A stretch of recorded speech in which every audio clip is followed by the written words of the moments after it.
Okay, we're live. Right. Good morning, everybody. Jahan visiting from Chicago. Very happy to be here in Philadelphia. Happy holidays. Merry Christmas. All celebrating. And today's free school is going to be on the theme of civilization and revolutionary democracy. So I'll turn it over to Emily, who I think is going to start us off on this topic. Okay, thanks. Well, I wanted Jahan to be here because it's such a special treat to have him here. And we wish you were here 24/7. Well, I wish you were 24/7. I mean, that's what I've gotten this past week. All we've had for the past 7 days was 24/7. Right. It doesn't get to be too much. No, it's never. Well, we're going to build on the past 2 weeks of discussions. I think a lot of this began with the National Security Council, NSS. National Security Strategy Report, and then a lot of the commentary that came out of that, specifically around the NSS report's claim of civilizational erasure. And then a lot of the commentary that came out, in particular, there were some articles in the Financial Times as well as the New York Times by Thomas Friedman. That, in addition to an article that Nuri had written a few years ago on civilization as a revolutionary concept and civilization as a necessary concept for today. I think last week opened up, I think last week we were making a lot of headway based on Doc's presentation of many things we're piecing together after 10 to 15 years of free school to determine the now and also the revolutionary process toward the future. And so I'm going to attempt to build on the last 2 weeks and have a discussion where we can address some of those central questions. There are a lot of, I actually had a lot of questions from Doc's presentation last week, but I mainly wanted to focus on a few that I thought were central, unanswered, or untouched questions that I think are important to raise. Specifically, when Doc last week raised the trio of central works, Sven Beckert's Global History of Capitalism, I named the title wrong, Ken Burns' new documentary on the American Revolution, coming ahead of the sesquicentennial next year, and then the third being Taylor Branch's three-volume, in a lot of ways, biography of a movement, three-volume biography of the civil rights movement, which we in Free School called the Third American Revolution, in which, interestingly, Thomas Friedman, the New York Times columnist, calls the Third Civil War. So very interesting. Doc raised those three as being central to Free School's conversation on the deep plumbing of the development of America. So this, I mean, you say deep plumbing, but I would actually say, whether you want to call it deep plumbing or you want to call it the logic or processes of the development of America, of the American people, that's how I see it. The three of those are central to our conversation of that deep plumbing that explains both the crises, multiple crises and how they relate to each other today, and then also the possibility of revolutionary change for the future. And the second question that I thought came up last week was, Jeremiah had raised it, and I think it's an important question because I think it's at the nexus of Beckert, Burns, and Branch, which is what do we mean when we say the Black proletariat? Would we define the Black proletariat as a class? And how is that defined or limited by Marx? Is it or is it not? But what do we mean by the Black proletariat as a class? And what are the implications of that? And actually, I'm going to get a little bit into that because it was such an interesting question, I think, that helped me connect the three.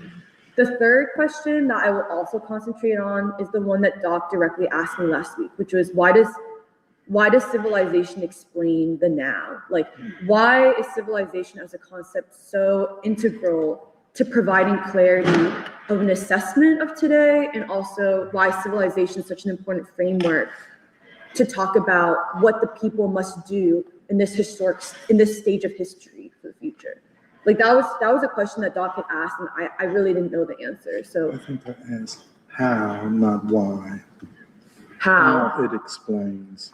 Not, you could say why, but I was also how it explains. Okay, I hope I still answer the how, not just the what. I think I do, but the how, yeah. How does civilization explain the crisis? And then I want to loop all of this into a central point that Doc raised last week that I think in some ways, to me, is one of the concluding themes of Free School's work in 2025 as a revolutionary group of intellectuals and people, which is to know the logic of the development of America is to know the logic of revolutionary change. That our discussions are not abstract. Like to talk about things like logic, development are not abstract concepts for the sake of having fun and talking. It's to say that you need to know the development of what we call America in order to even know the beginnings of the logics of what revolutionary change, the processes, how that comes from the people, the relationships of people to change, seizing state power, whatever you want to, however concrete you want to get. You need to know the logic of the development of America in order to know the logic of revolutionary change.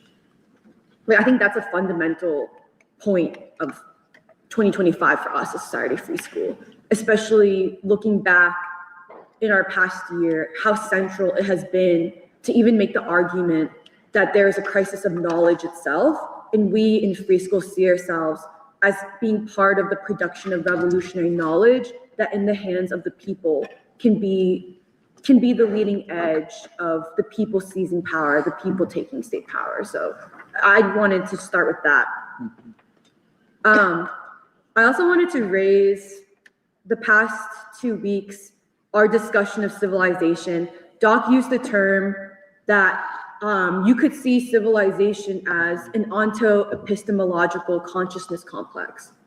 I think that's really important, to see civilization not as mere culture, which a lot of people do, but actually civilization as a way of knowing and being, a collective way of knowing and being, collective consciousness.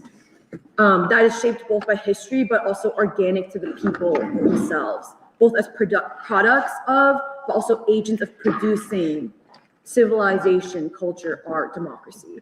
So I think that's important. But also, I think another thing that will be, to me, that's important is civilization, the conflation in this time of what we're calling the modern epoch of humanity, civilization as a definition of modernity. That there are, when people say civilization, for example, the National Security Strategy Report, their reference to civilization seeking Europe, wanting Europe to be this bulwark against humanity, trying to reinvoke Europe as a bastion of civilization. It's not about culture in of itself, which a lot of people conflate with civilization. It's about a definition of modernity, like white modernity. It's a certain understanding of what people believe the advanced development of humanity should look like. Like they're not talking about Roman civilization. They're talking about a definition of modernity. And lastly, I wanted to bring in like another dimension of what I think civilization, how we in Free School talk about civilization, why it's so meaningful to us, which is the way Du Bois talks about civilization. Du Bois talks about civilization also as the flourishing of human possibilities, the democratic possibilities and participation of the folk, the worker, the peasant, which is why civilization, the height of civilization is also the production of culture, of art, of science, truth, and life itself by the people, by the worker. And I always, to me, when I think of civilization, I always associate it with the ending poem of chapter 10 of Black Reconstruction, which we read at Doc's birthday celebration. It's the chapter, I think it's chapter 10. It's the chapter, The Black Proletariat in South Carolina. It's the Ralph Waldo Emerson poem, which is, "'Tis not in the high stars alone, nor in the cups of budding flowers, nor in the red breast's mellow tone, nor in the bow that smiles and showers, but in the mud and scum of things, there always, always something sings." Something. Sings. Something sings. Sings, like song. Oh, something Yeah, something sang. Okay, I'm sorry. There always something sings. So I wanted to start with, this is again building off Doc's presentation last week, which honestly has a lot of threads that I'm not going to be able to completely recap and put on the table, but I think last week's presentation, Doc, was a pretty fundamental piece of ideas that really is tackling the scariest question of all, which is the future. I think we're going to engage more and more in. But you started by saying, you talked, I mean, we always invoke like Fukuyama and Huntington, but what I got from what you said was, unlike Fukuyama and Huntington, who said that there was a clash of civilizations between the West and humanity, let's say the darker civilizations, like in some ways that there's a clash of civilizations over the definition of modernity for humanity. That instead, what we are proposing, that there's a clash of civilizations within the United States, that there are two civilizations already in this nation that are battling over the definition of what modernity will be. And this is something that came out of my conversation with Alison Neha this morning, but Fukuyama and Huntington, a lot of what they're saying is because it's at the time where the Soviet Union, which especially like Du Bois says in Russian America, the Soviet Union was seen as an alternate civilization. The Soviet Union was not just seen as an alternate system it's not just seen as, it wasn't just an alternate economic system, political system, but actually it was an alternate civilization. And so when the Soviet Union fell, there's a lot of commentary that the West had won, that the modernity was defined by the West, which we would also say by whiteness, by white supremacy. But Du Bois says in Russian America, and I got this from Nuri's article, which I had just read, in Russian America says, quote, the United States had the opportunity, but refused it in Reconstruction after the bloody Civil War. Perhaps Russia is groping for the way out, for a civilization that will not die of its own contradictions.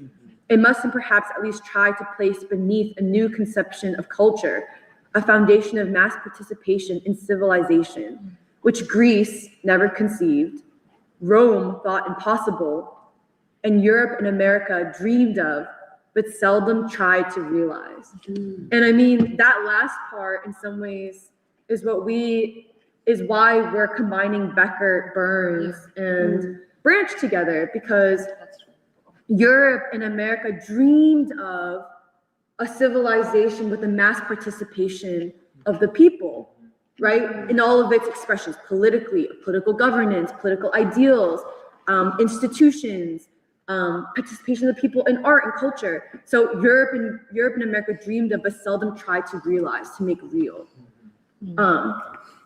So people believe that the Soviet Union had failed, that there is no alternative to the West, the Western definition of civilization, Western definition of modernity, white modernity. And we're arguing that the whole time there's a living alternative, the Black social system, a Black civilization. So what I'm proposing is that who has created the living grounds of civilization today in history? The Black proletariat, which is not just a buzzword, but actually we're attempting to establish through even reading Beckett, for example, Beckett, Burns, Branch, that the Black proletariat is a modern, unique, new class. It is a new class. And you don't have to use the word class, but it is, I mean, I do think class is a helpful term. Category class, like a new human being, a new class, a new historical category. That this particular worker who was enslaved is central to the unified world today, not just materially through his role in productive forces, his role in labor, his role in global capitalism, but also due to a new consciousness that democratically produces a new civilization that we call the Black social system. So like that is kind of something I'm putting forward.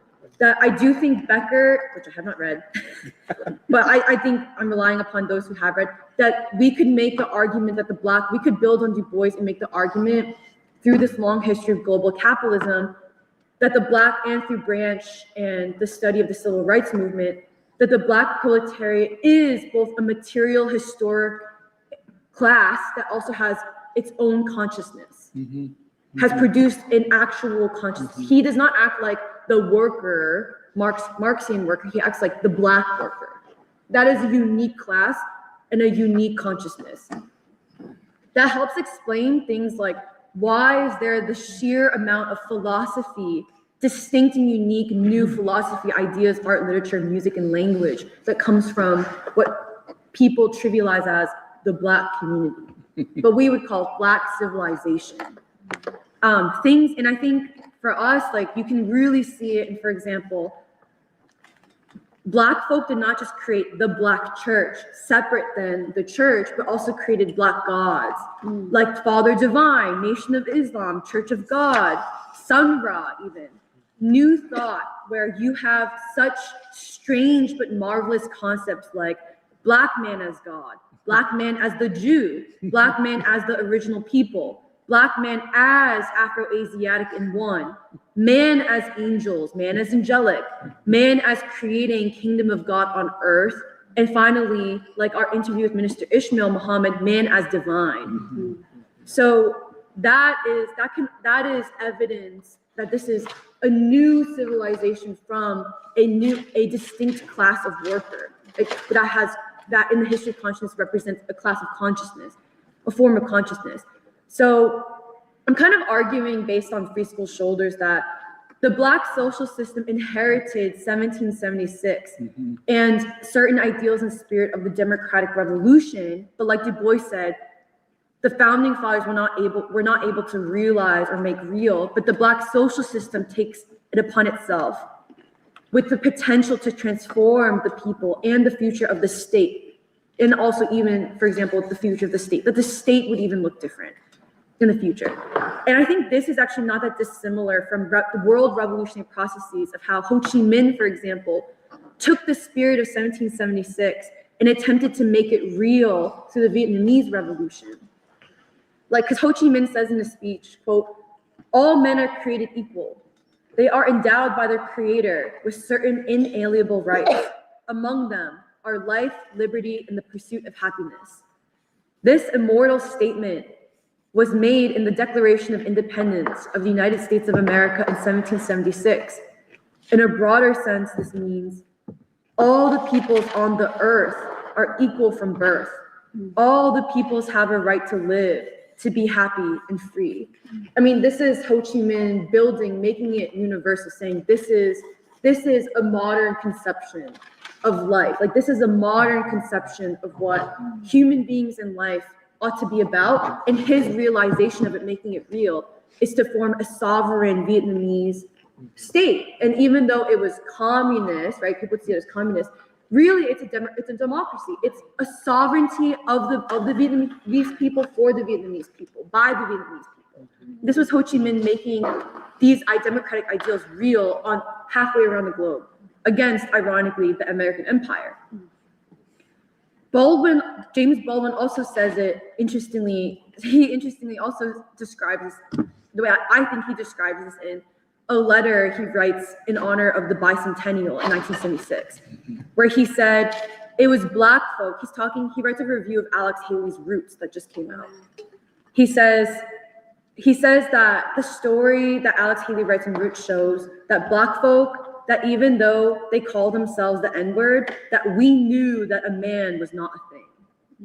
You know, the meaning of freedom, of life. Like, we of all people knew, we went back to the slave quarters. He has this beautiful way of saying it. He says, this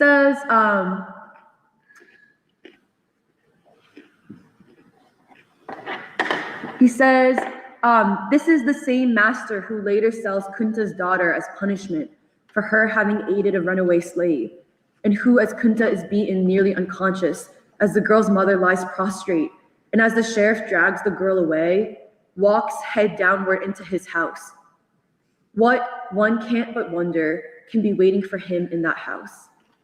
Perhaps, all things considered, it was wealthier in the slaves' cabins. We had to face whatever was in there. And while we might call each other nigger, we knew that a man was not a thing. And the other way I see the Black social system as a civilization democratically created by the full participation of the Black proletariat, the Black worker, as a new class of folk, not just limited to Black people, but it forms a new class of people for all people, is you can see it in Mother Bethel AME. So Du Bois called Mother Bethel AME, quote, by long odds, the vastest and most remarkable product of American Negro civilization. Just that level of organization. It's because these institutions are not just buildings with four walls and a roof. Institutions are really extremely highly organized, like oftentimes physical places, organizations that are formed by the discipline, commitment to certain ideas, by the democratic participation every day at all odds of the people within it. And that's why Du Bois' Mother Bethel AME, founded just a few years after the 1776. I think founded in 1790 something. Yeah, I think it's 91. And that's why Richard Allen and Absalom Jones, when they formed the Free African Society after they left St. George's Methodist Church, everyone calls them not just Philly figures, but they call them the Black founding fathers of America. And when we went to Mother Bethel AME's Christmas concert, and the thing that strikes you is every song they sang was composed by African Americans, African American interpretations of Mary Had a Child, of Jesus, the birth of Jesus. And what you see is a memory of resistance, an alternative to white civilization and the white meaning of Christianity, where you can hear them sing Mary Had a Child, and you're not hearing a whitewashed virgin mother of Jesus, but you're actually hearing a mother who gave her only son to the earth in sacrifice. And you hear, for example, Mamie Till Mobley. You're more likely to hear and see Mamie Till Mobley in a certain historic, concrete history of resistance. But the last example I wanted to give of the Black proletariat as this class of people, a class of itself, a class of consciousness that produced an actual alternative civilization, would be the civil rights movement. So this is a phrase Doc used when we were reading Taylor Branch this week. We finally made it to the Montgomery bus boycotts.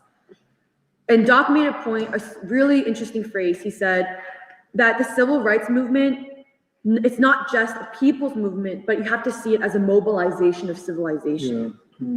That the civil rights movement is not just a political struggle, right? It's not just a struggle for civil rights to change laws. It is a mobilization of Black civilization.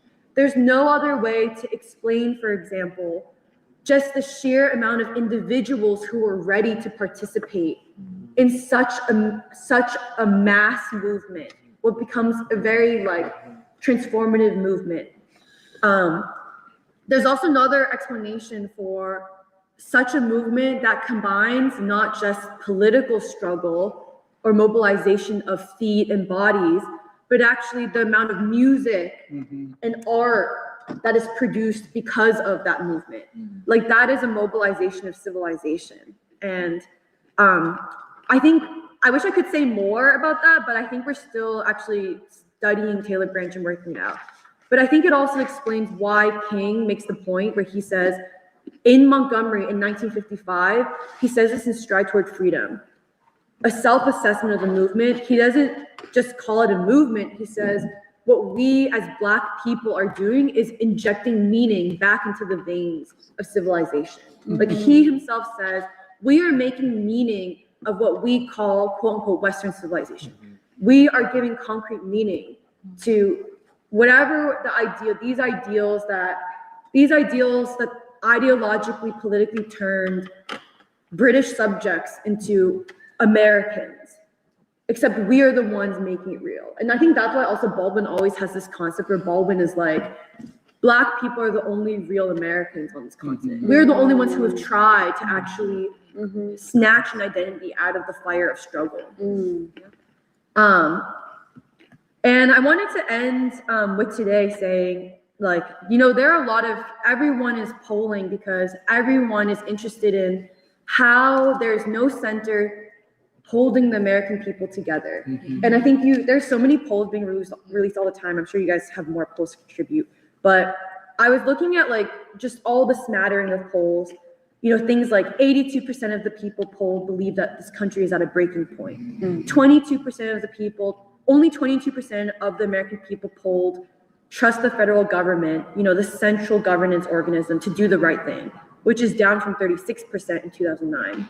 Only 26% have a favorable view of Congress, which is down from 77% in 1964, before the counter-revolution, what we call the counter-revolution. 28% dislike both political parties. 64% of Americans polled believe that America is simply too politically divided to solve the nation's problems. I mean, that's a huge one. And then lastly, youth polls are really interesting. 64% of the youth, so under 21 years old, polled, say that the American system is in trouble. 28% only 28% say that they are politically engaged, meaning 72% are not politically engaged. And only 18% say they don't feel a sense of community at all. 12% say they're actively searching for a community. And to me, I feel like these polls show that getting back to the question of how does civilization explain this? I mean, these polls are showing that there is not simply crises of economy or crisis of governance. Like, for example, FDR's New Deal can be seen as trying to simply solve a problem of governance, like redefining the authority and responsibility, the role of the government. And I mean, that's an amazing period of US history, just the amount of work FDR was, the birth of Social Security, the birth of the NLRB, the National Labor Relations Board. That is also the birth of things we know as pension, Social Security nets, the Federal Housing Authority. Anything you associate with the federal government today was because of FDR in the New Deal period. But today those polls can't be described as simply crises of the economy, of billionaires versus the working class. Right. It can't be it's not just a crisis of governance. We're needing to redefine government authority, proposing democratic social reform, whatever. It shows a crisis of meaning, like a crisis of meaning, especially those youth polls. It shows, and what we would say is we would call it a crisis, a civilizational crisis. The way Thomas Friedman, even in the New York Times, is calling it, we've created a house. We've created systems of governance. We've created branches of governance. We've created institutions. We've created intertwined plumbing, but we have not made this a home. And Baldwin would describe it as a crisis of identity. When he, in his essay, In the Search of a Majority, the way he describes it as a crisis of identity. I'm supposed to have a note that says read quote on page 241. Where he says, this is where he says that beautiful line where he says, this is a wedding, like where he says, black and white, we both got, like, there's no other, this is a wedding, whether I like it or not, or whether you like it or not, we are bound together forever. We're a part of each other. What is happening to every Negro in the country at any time is also happening to you. There is no way around this. I am suggesting that these walls, these artificial walls, which have been up so long to protect us from something we fear, must come down. I think that what we really have to do is to create a country in which there are no minorities for the first time in the history of the world. The one thing that all Americans have in common is that they have no other identity apart from the identity which is being achieved on this continent. This is not the English necessity, or the Chinese necessity, or the French necessity, but they are born into a framework which allows them their identity. The necessity of Americans to achieve an identity is a historical and a present personal fact, and this is the connection between you and me. This brings me back in a way to where I started. I said that we couldn't talk about minorities until we had talked about majorities. And I also said that majorities had nothing to do with numbers or with power. but with influence, with moral influence. And I want to suggest this, that the majority for which everyone is seeking, which must reassess and release us from the past and deal with the present and create standards worthy of what a man may be, this majority is you. No one else can do it. The world is before you, and you need not take it or leave it as it was when you came in. I'll leave it at that. So I think that was my attempt at trying to begin to answer, how does civilization explain the crisis clearly? Like, how does the civilization explain the moment of history we're at now? Like, if we are to define this current stage of history as it is the modern stage of history, is the stage of modernity, and modernity itself is I think it is an unwon battle, right? Like, there is, I think you said this, Doc, last week, that the premier ideological question of the revolutionary struggle is there an alternative to white modernity? Is there an alternative to Western civilization? And I think what we're saying is that there is. It is not the Huntington Fukuyama understanding that the clash of civilizations is between the so-called West, represented by America or Europe, versus darker humanity. The battle is being waged in a unique and significant way already in this nation. The story of America is the story of two civilizations battling. So yeah, I just want to raise that because I actually think that's also what helped me understand. As you know, like, I've been very confused by Beckett and Burns. I'm like, why does Beckett and Burns matter? And in some ways it matters because the way I'm connecting it is Beckett explains to me, helps begin to explain the Black proletariat as both a material class, like a class that comes out of a certain emancipation of productive forces through the Black proletariat's labor and role in the global history of capitalism, but also through the history of consciousness, like as a class of consciousness. But then also with Burns and trying to understand 1776, we're also saying something about, I kind of lost my train of thought. We're also saying something about like the democratic revolution, and that the Black civilization is like civilizationally resolving this question of modernity. Yes. Like, what would a real democratic, Yes. The dialectical opposite, which explains America and the conflict at this moment. I'm sorry to have. No, that's great. So this is perfect timing because I was kind of done with my part, and Doc said he would build on the presentation. Yeah.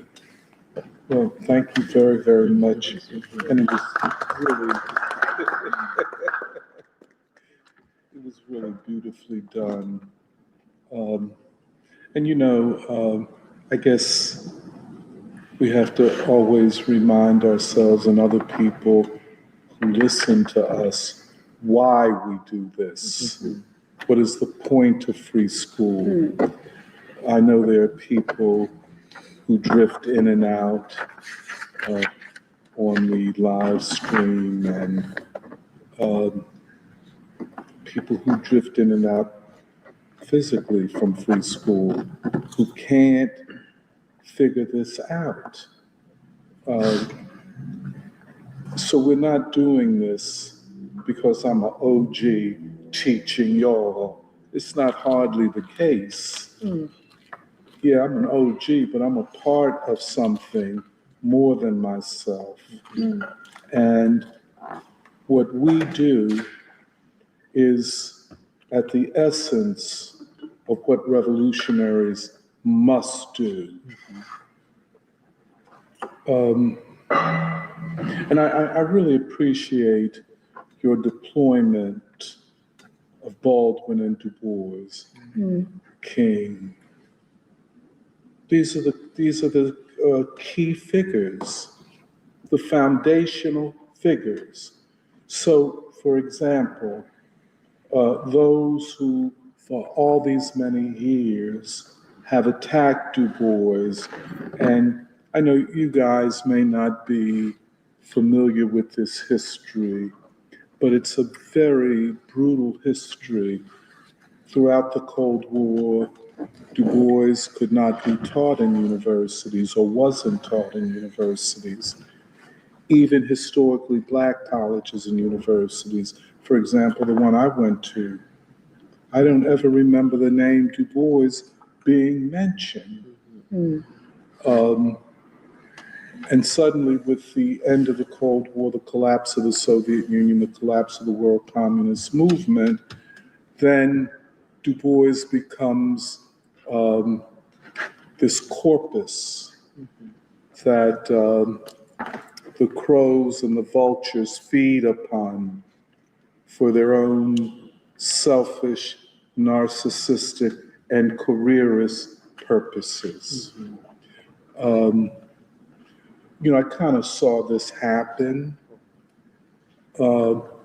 and I could say I saw it happening with a certain amount, not of happiness and joy, so much as dismay, because I said the vultures only want what they can eat, not how Du Bois can be a living body of work. And I think what you have done, Emily, I think what we try to do in Free School is to say to people, here we have this living body of work. It is rich. It has many possibilities. Let us build upon it. And I think, I think that's what we do. And certainly the way we in the Free School use civilization is Du Boisian.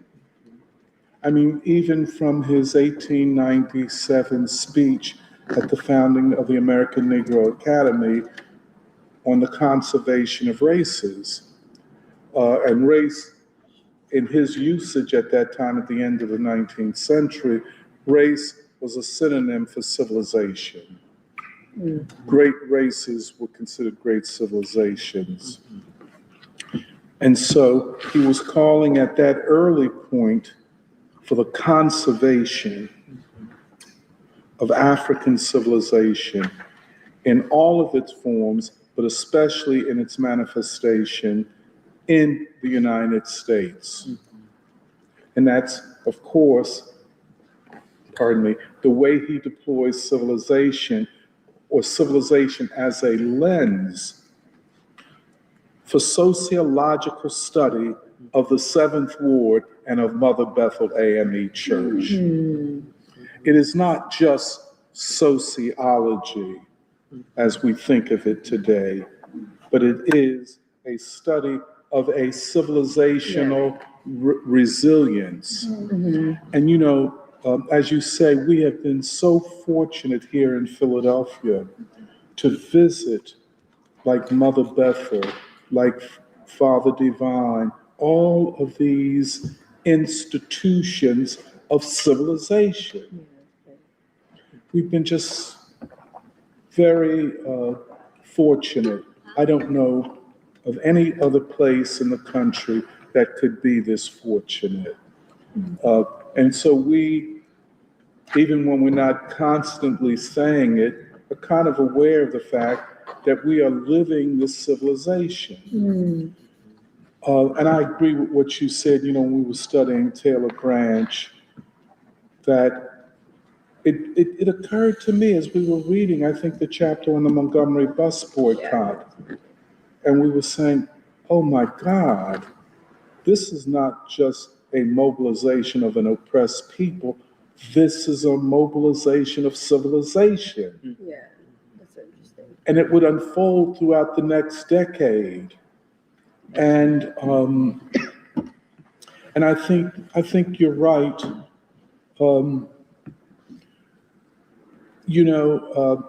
If you only use economic categories to explain the Black situation, you will never understand it.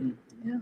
You will never understand Black people. You will never understand their epistemic consciousness complex. And it is unique, it is special, and it is the driving force of the new consciousness that must take hold of the American people.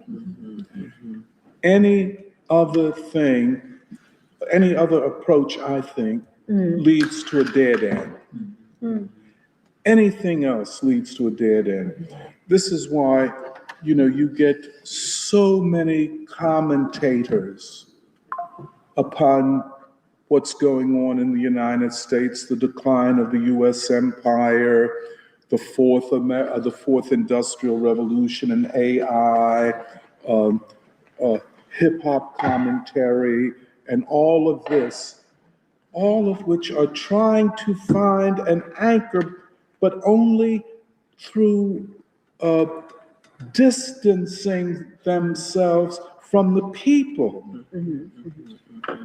And so when Du Bois said it is out of the mud of humanity that civilization comes, out of the mud, the ordinary, the people from which civilization comes. So I just want, if I could just 2 points, and probably they're questions that maybe you can respond to, Emily. I think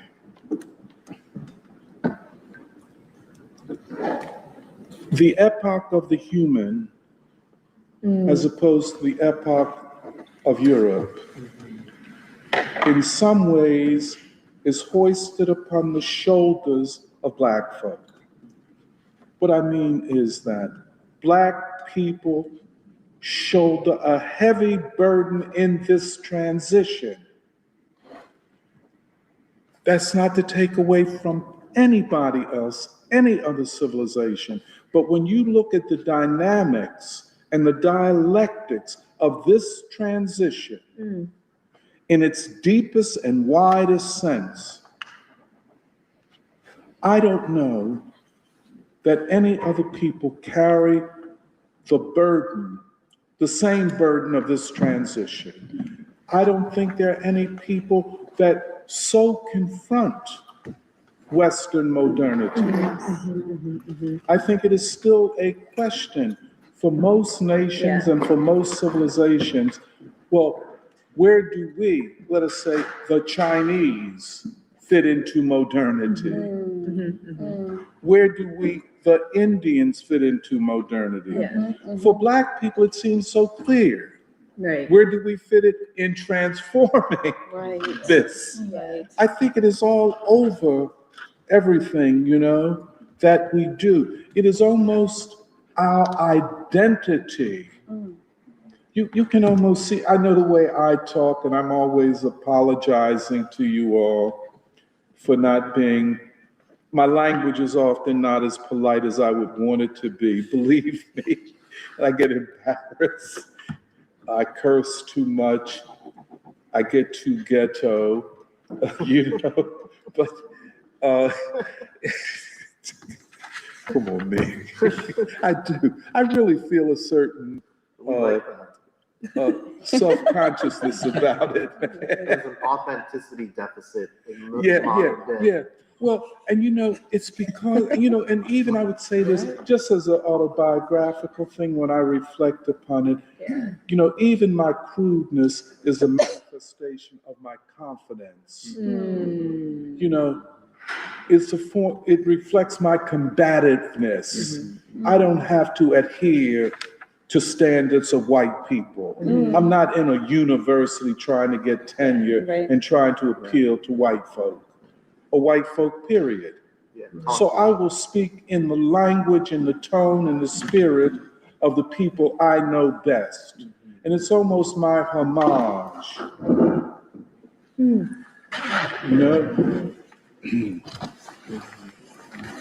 To the men we saw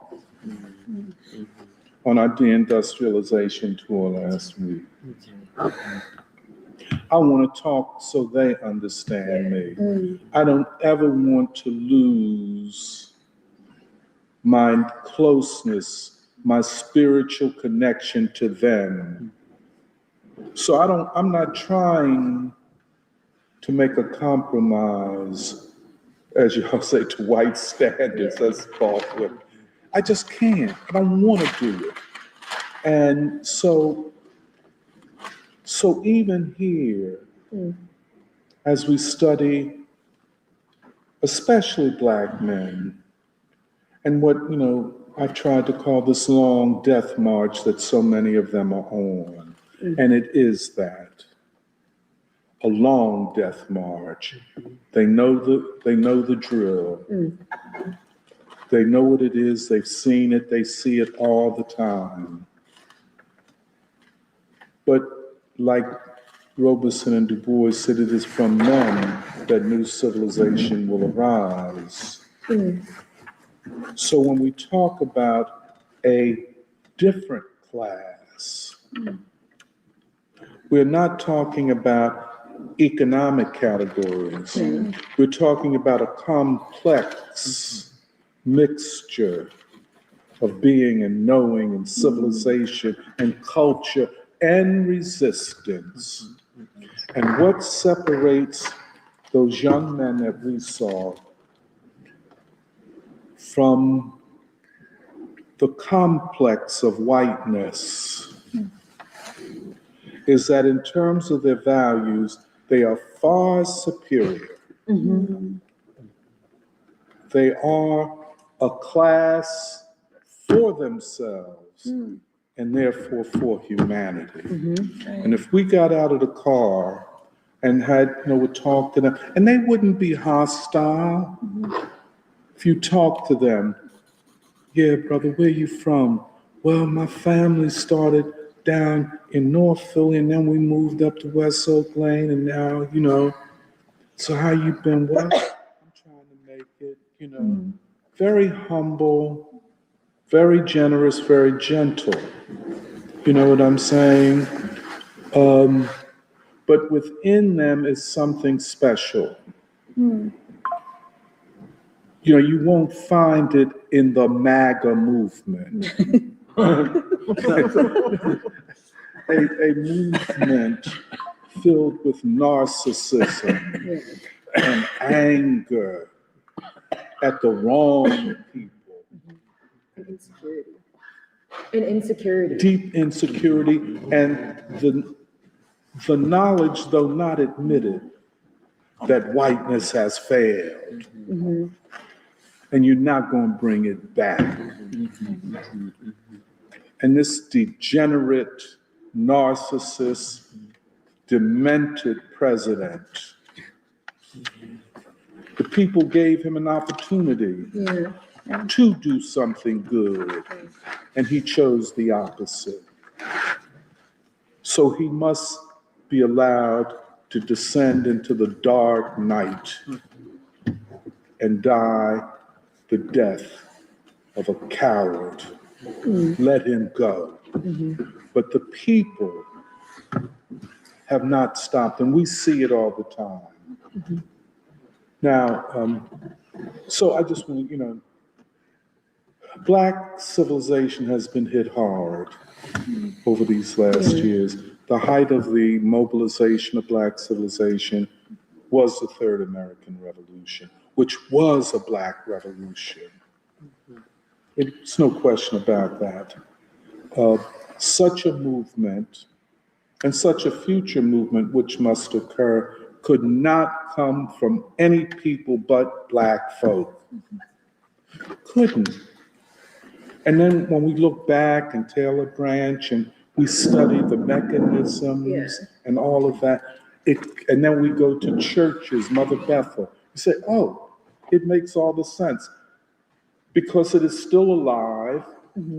And when you read Taylor Branch, Montgomery and Dexter Avenue and all of that stuff, you said, oh, I see what they were talking about in 1955 when I go to the Christmas concert at Mother Bethel, or as you all did when you went to the Zoom of Father Divine's. Older people, how long they will fight, we just don't know. But they're holding on to something worth holding on to. So I just want to go quickly, forgive me for, pop culture, which is an invention of rich billionaire entrepreneurs who saw a way to make money using Black people's or certain Black people's lack of consciousness and purpose and commitment, using them to promote an anti-Black agenda.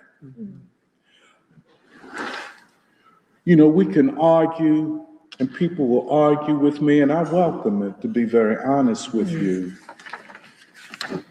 There is very little of lasting civilizational value produced by hip hop or the culture of celebrities. Very little. I don't think anything, to tell you the truth. I think it has done more damage. My son said to me one time, and I think I told y'all this, he said, hip hop is the greatest music ever produced by Black people. When he said that, I said, oh, you're joking, right? No, he's serious. I said, well, first of all, you don't know enough music to make that evaluation, and he doesn't. But the very fact that you would say that represents that you have abandoned the struggle for Black freedom, that you have chosen a musical genre controlled, financed, promoted by white entrepreneurs and billionaires that would use the most vile language against your own people,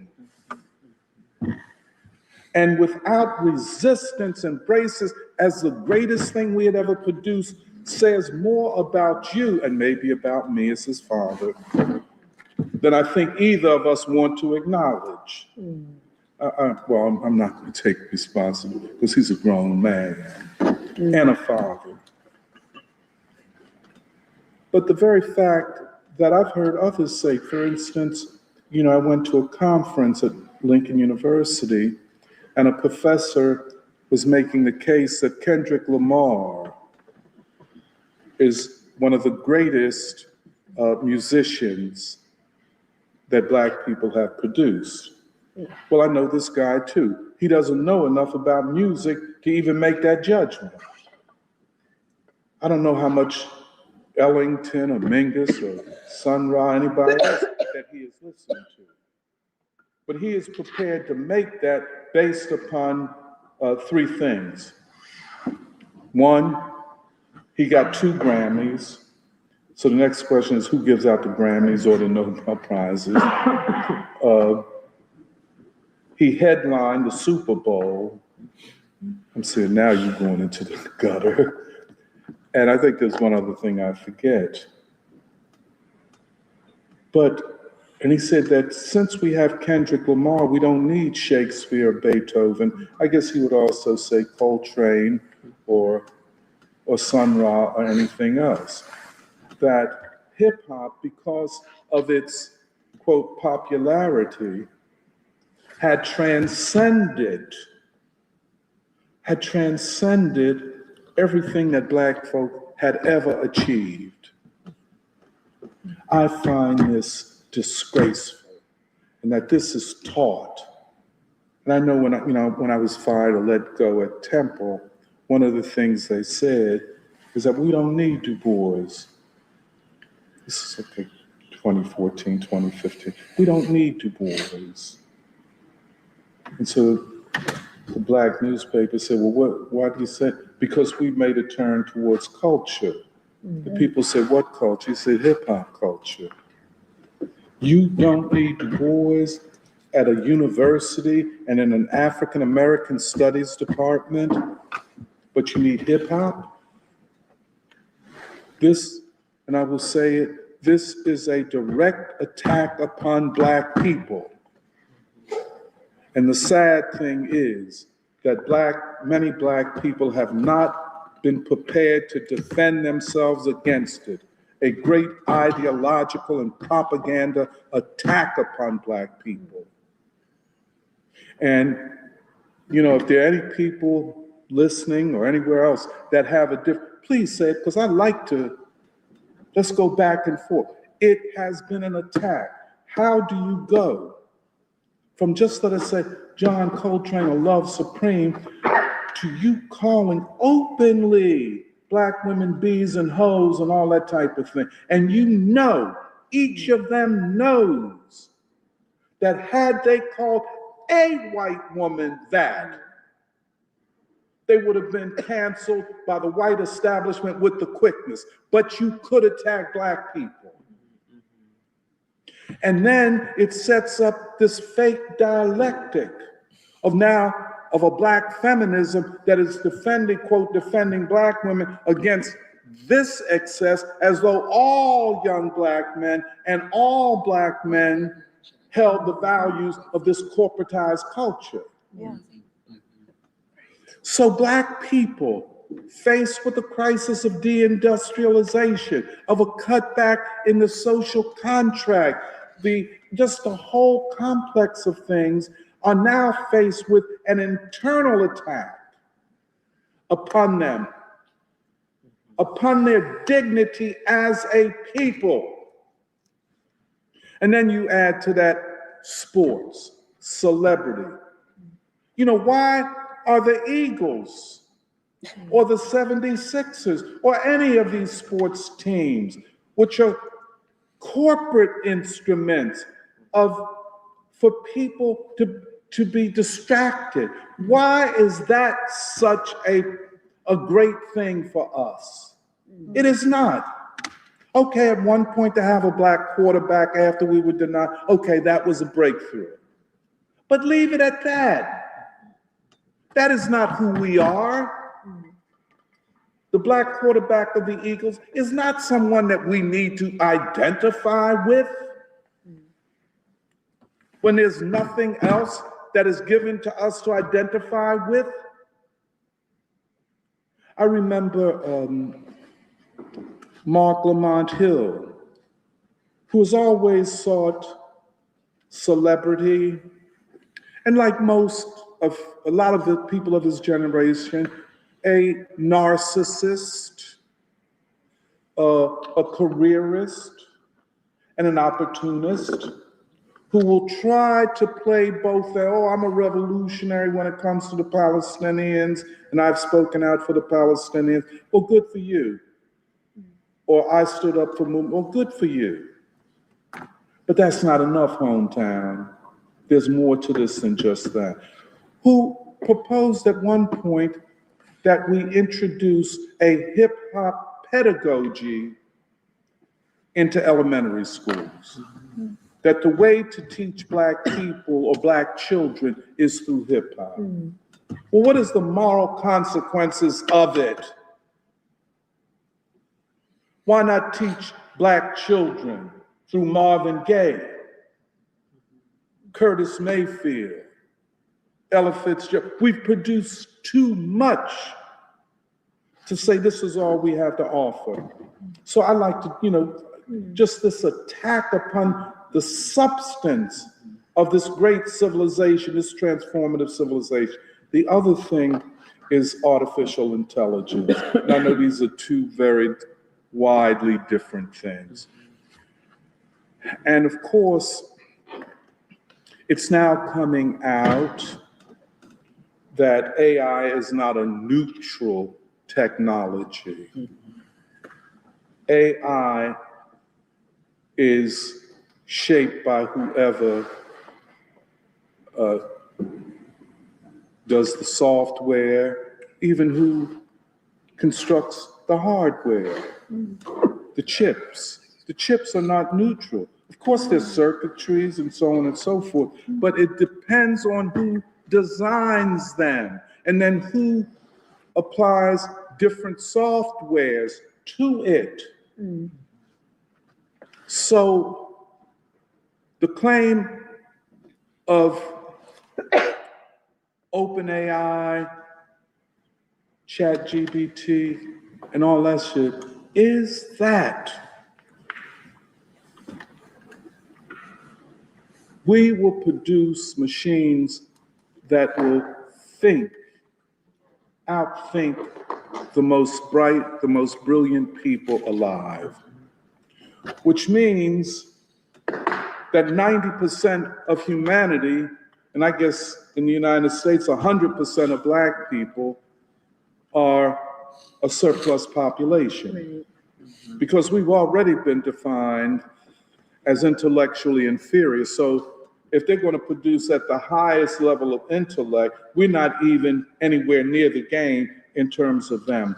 I just want, how would you view this fourth American Revolution and AI in relationship to the struggle for democracy and for civilization? Can African American civilization, buffeted on all sides, can it still play its role? Can it still push forward? That's all. I just wanted to ask.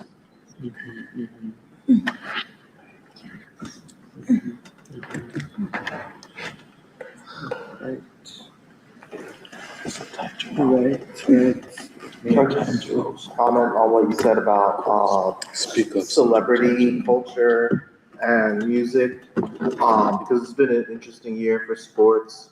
But I wanted to point out that when there was the steroid usage in baseball, all those players were brought in front of Congress. Why? Because sports is a monopoly, and because it's funded by the government.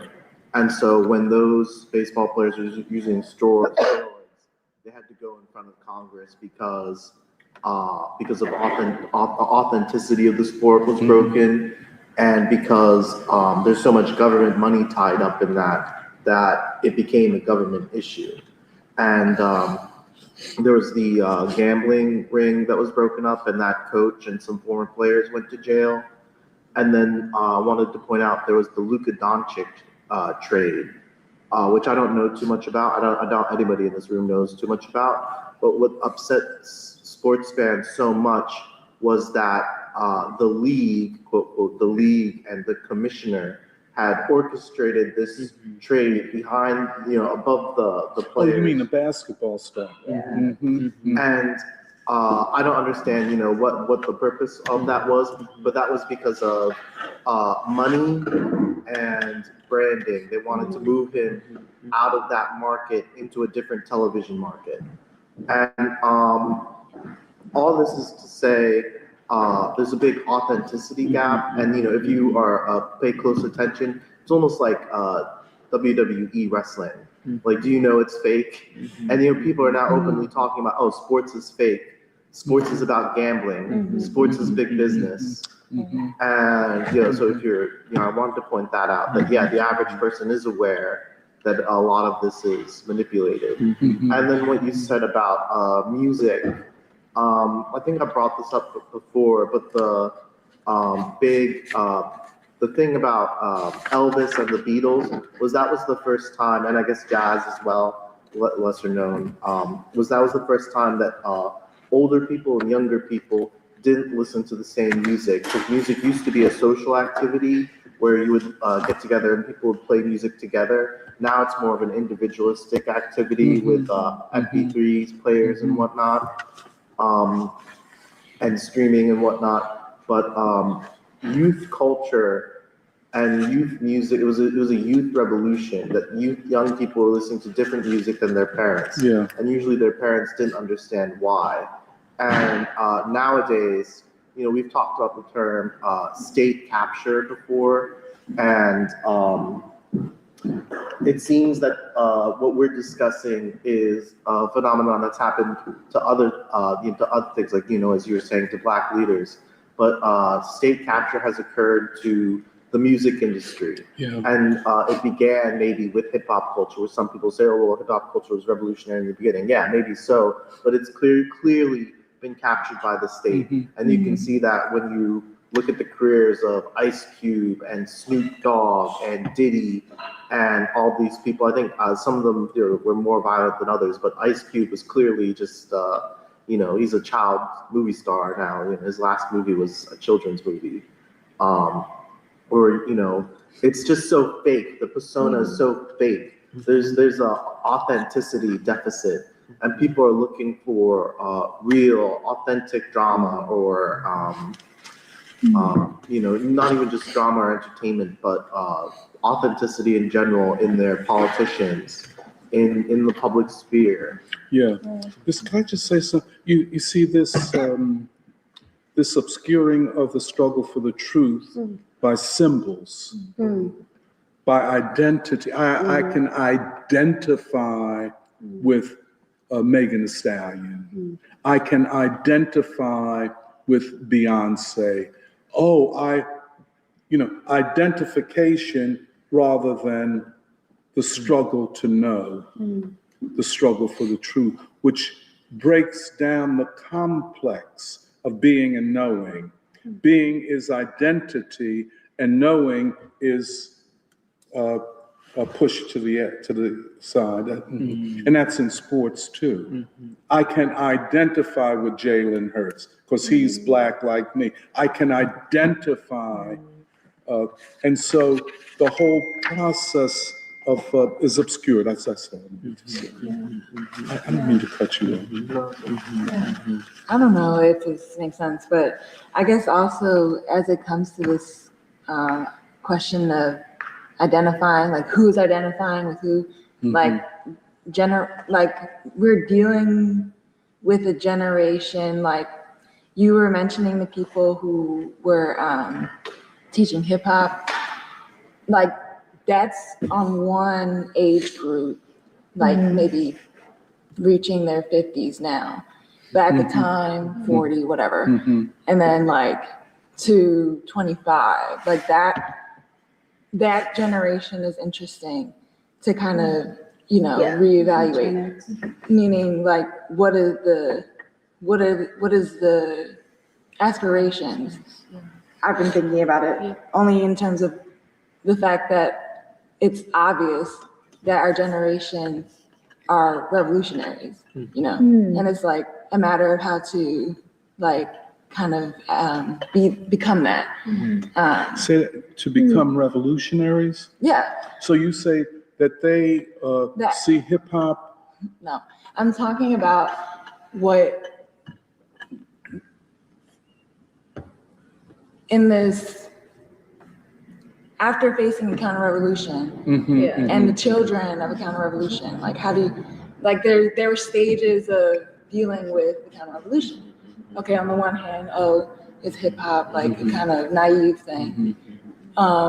If it's not, then there's also a younger within, like there's sections of a generation that are not analyzing things. Could I say something? See, this is why it is so important that part of what Free School does is to try to engage children who have a pretty high level of consciousness and a strong striving for things that often adolescents and older have lost. But I would agree with you. I would agree 200% with you that hip hop represents an embrace and acceptance of a counter-revolution without the spirit of resistance and fight back. I guess on top of that, you have to deal with political prisoners and how people are like, or at least in my head, what comes up is how do you deal with being a political person, a public, you know what I'm saying? If you're either going to be assassinated, arrested, or whatever. Like, what's the price of being a revolutionary? Well, you don't mind if I say something? What is the cost? Right. You remember Du Bois said, um, the cost of freedom or the cost of liberty is less than the price of repression. Yes, it is. And that's true. Yeah, yeah. Yeah. And and so it is back certainly to Baldwin in the sense of to choose this way is a choice that individuals make. Right. You know what I'm saying? And so to make such a choice is, like we've talked about, the connection of the moral and the revolution. The moral imperative is the revolutionary imperative. So in a certain sense, the abandonment of morality means that anything goes. Right. Which is Go ahead. interesting only in terms of the conservation of races Yes. idea. Like, that's a whole kind of conversation. Like, are white people a civilization in potential or at all? Like, that's a question. But like, that's a whole other topic. No. No, I think you hit right on the key. Well, Is- that's one okay. thing, but Uh-huh. I had also wanted to mention that I was reading Baldwin's Alas, Poor Richard essay, kind of, because I'm kind of getting my head around like the year Baldwin, I guess, or just like what was going on. And within that essay, he notes a kind of argument that he and Richard were having, where, he was talking about how maybe in like Paris or like, well, first of all, he was explaining Richard Wright as a kind of exile from America, and then he ended up, in, I guess, France, I forget where it was or whatever. But the point being is like, Richard Wright knows that art is for propaganda. The symbol of either Bigger Thomas or like, those kind of things, right? And like Baldwin's a different type of person, different type of writer, different, you know what I mean? But like, it was interesting to see kind of the argument happen where Richard Wright was like, well, art is not for art's sake, Baldwin, you know what I mean? And like, just, in connection to what you're mentioning about the morality, Yes. and if morality is lost, then, you're also losing yourself in this also case, because if you want to do the right thing and that's who you are, Yes. So, but in Baldwin, he's not just making art for the sake of material benefit or just commodities or itemizing, just like making things, you know what I mean?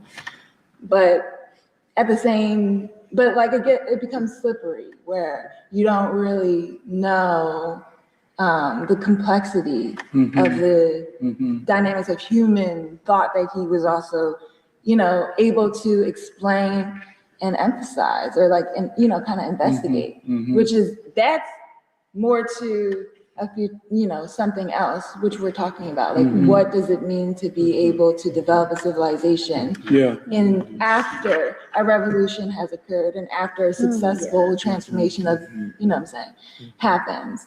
But that's, Baldwin being ahead of his time and maybe also ahead of this moment also. But still, it was interesting to me, culture and stuff, because I would suggest that, things are needed at the same time. Like, you need Du Bois just as much as you need, creative freedom to express the meaning or to make it today, to make it like, you know what I'm saying? But like, I don't think that, I mean, I agree with you, that. Yeah, well, that's the Robesonian question. The artist must make a choice. The artist has to make a choice, and the artist can't just go around, well, I'll decide. Because, I have friends who are artists who think I know what you mean. that they don't have to make a choice. Yeah, I'm expressing myself. right. And that type of thing. Go ahead. Well, I mean, that's another thing I was trying to look at too. Like, after Baldwin, there's like Maya Angelou, Toni Morrison, and like, And I just want to reevaluate things there too, like, Absolutely. I'm No, sorry, I I'm mean- just shaking my head. I'm sorry, sir. no, because Mhm. in talking about what you're mentioning, Or which- Basquiat. well, different. But how do you, oh, yes, I'm Different. sorry, I'm sorry. Mhm. Different. And it's a transitionary kind of situation too.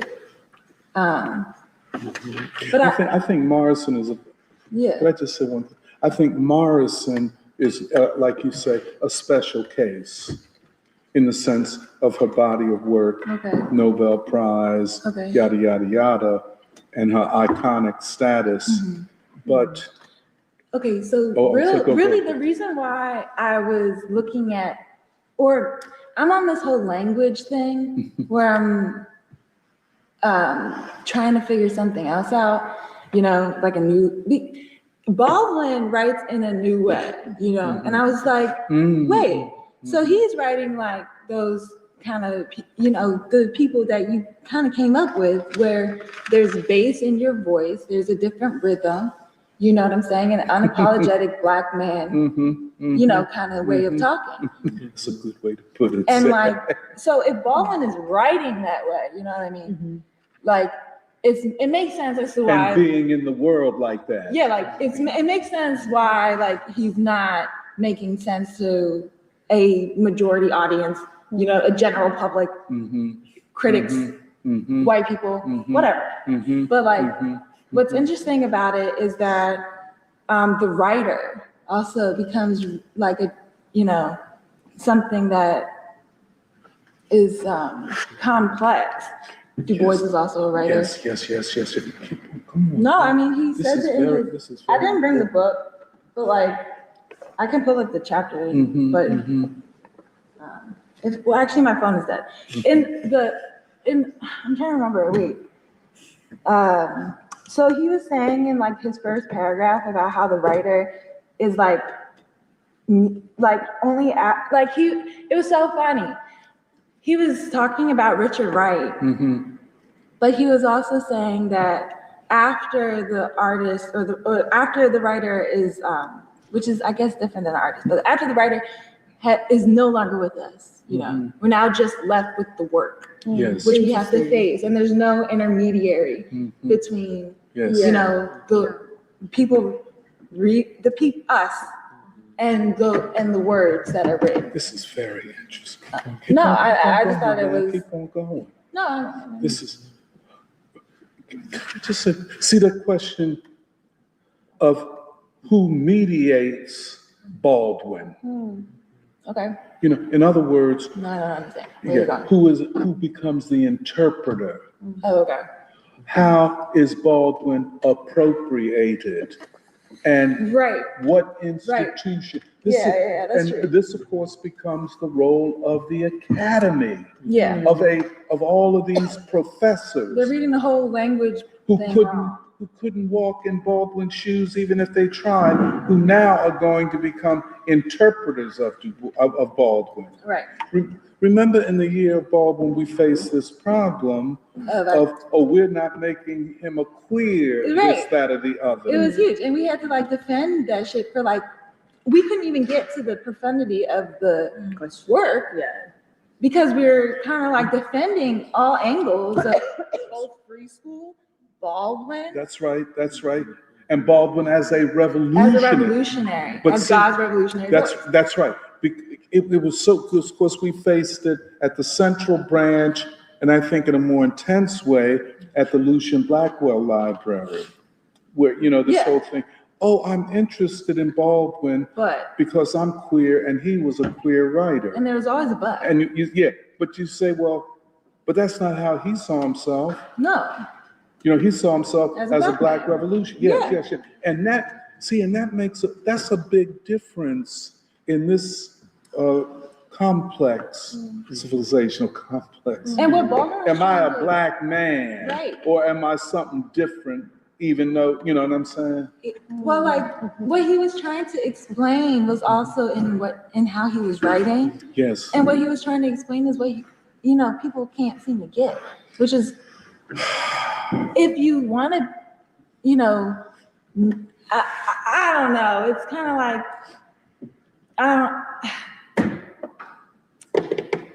Being Black is not something to like be guilty about or like, oh, I wish I was, Ashamed of. or even because being white is like, I'm not Black.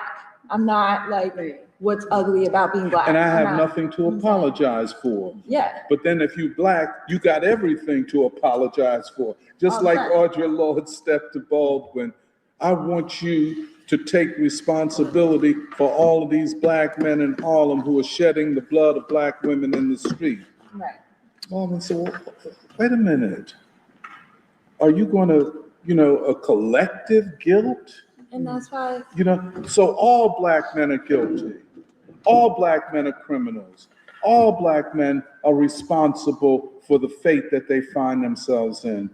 And that became, I'm sorry, No, but absolutely. I mean, well, Baldwin also goes back to Black Reconstruction too. Mhm, Like, mhm. or Du Bois, this whole, you need Du Bois or like that understanding of a people and what they had gone through to get to, Absolutely. Absolutely. I guess today, but in this case, even Baldwin's parents, Yes.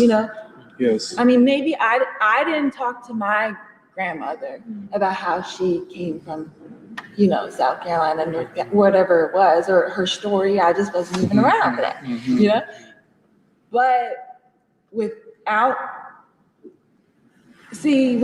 Du Bois, you get the story and then some. You get the kind of like reasons or like the understanding of how things were done or why people chose what they needed to do. And that's also like, that's a powerful resource. And a different way of contextualizing Baldwin than to be like, oh, he's just a queer writer talking about Black bodies and how music is just coming out of, you know what I'm saying? Like culture or like whatever. But as it comes to like hip hop and like, dealing with the counter revolution, I think things, I personally just know that there's always a resistance to, you know what I'm saying? Like, do Black people really think that they're niggas? Like, or like whatever. So, but like,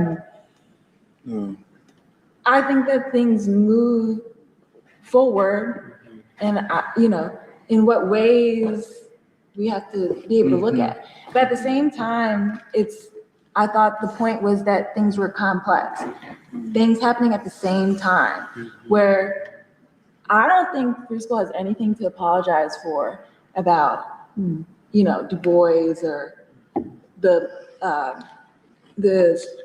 reading Taylor Branch or understanding even why Taylor Branch would want to write something like that.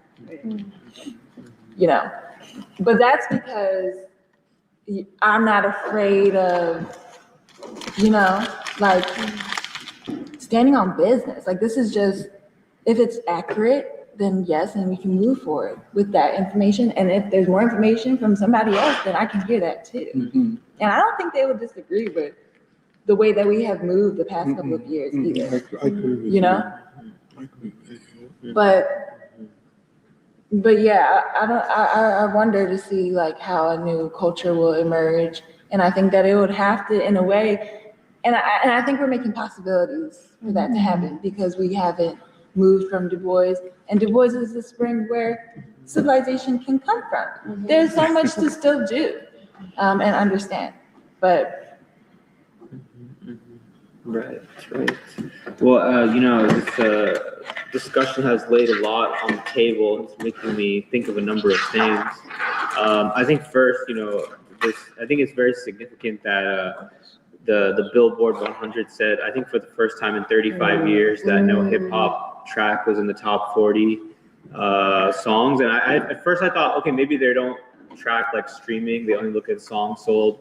But I looked into it actually. They have a formula where they calculate streaming, radio, and tracks that people buy. And so putting that all together, hip hop is not in the top 40. And I think, like Serafina is saying, it shows there's perhaps a shift in the consciousness of young people that's happening. That is a very fluid situation, and a great dissatisfaction with the counter revolution that Doc was laying out earlier. And I think when you put that together with other things that are happening in the society, like, for example, the Epstein files, and the loss of whatever faith and legitimacy was left in the basically the U.S. state, and the total collapse of Trump in less than a year, almost, you know, total moral collapse that I think is the most significant collapse. Yes. He was perhaps the last political actor in the system that had any moral authority, and all of that is completely diminished. And so we've reached a very significant situation where I think the consciousness of the American people in general, I think is beginning to, at least in the beginning stages of catching up to the Black proletariat. Because I think many of the people, like we were describing, the young men who are in these deindustrialized areas, I don't think they ever believed in the president being a good actor, and never believed the government was legitimate, probably since they were born.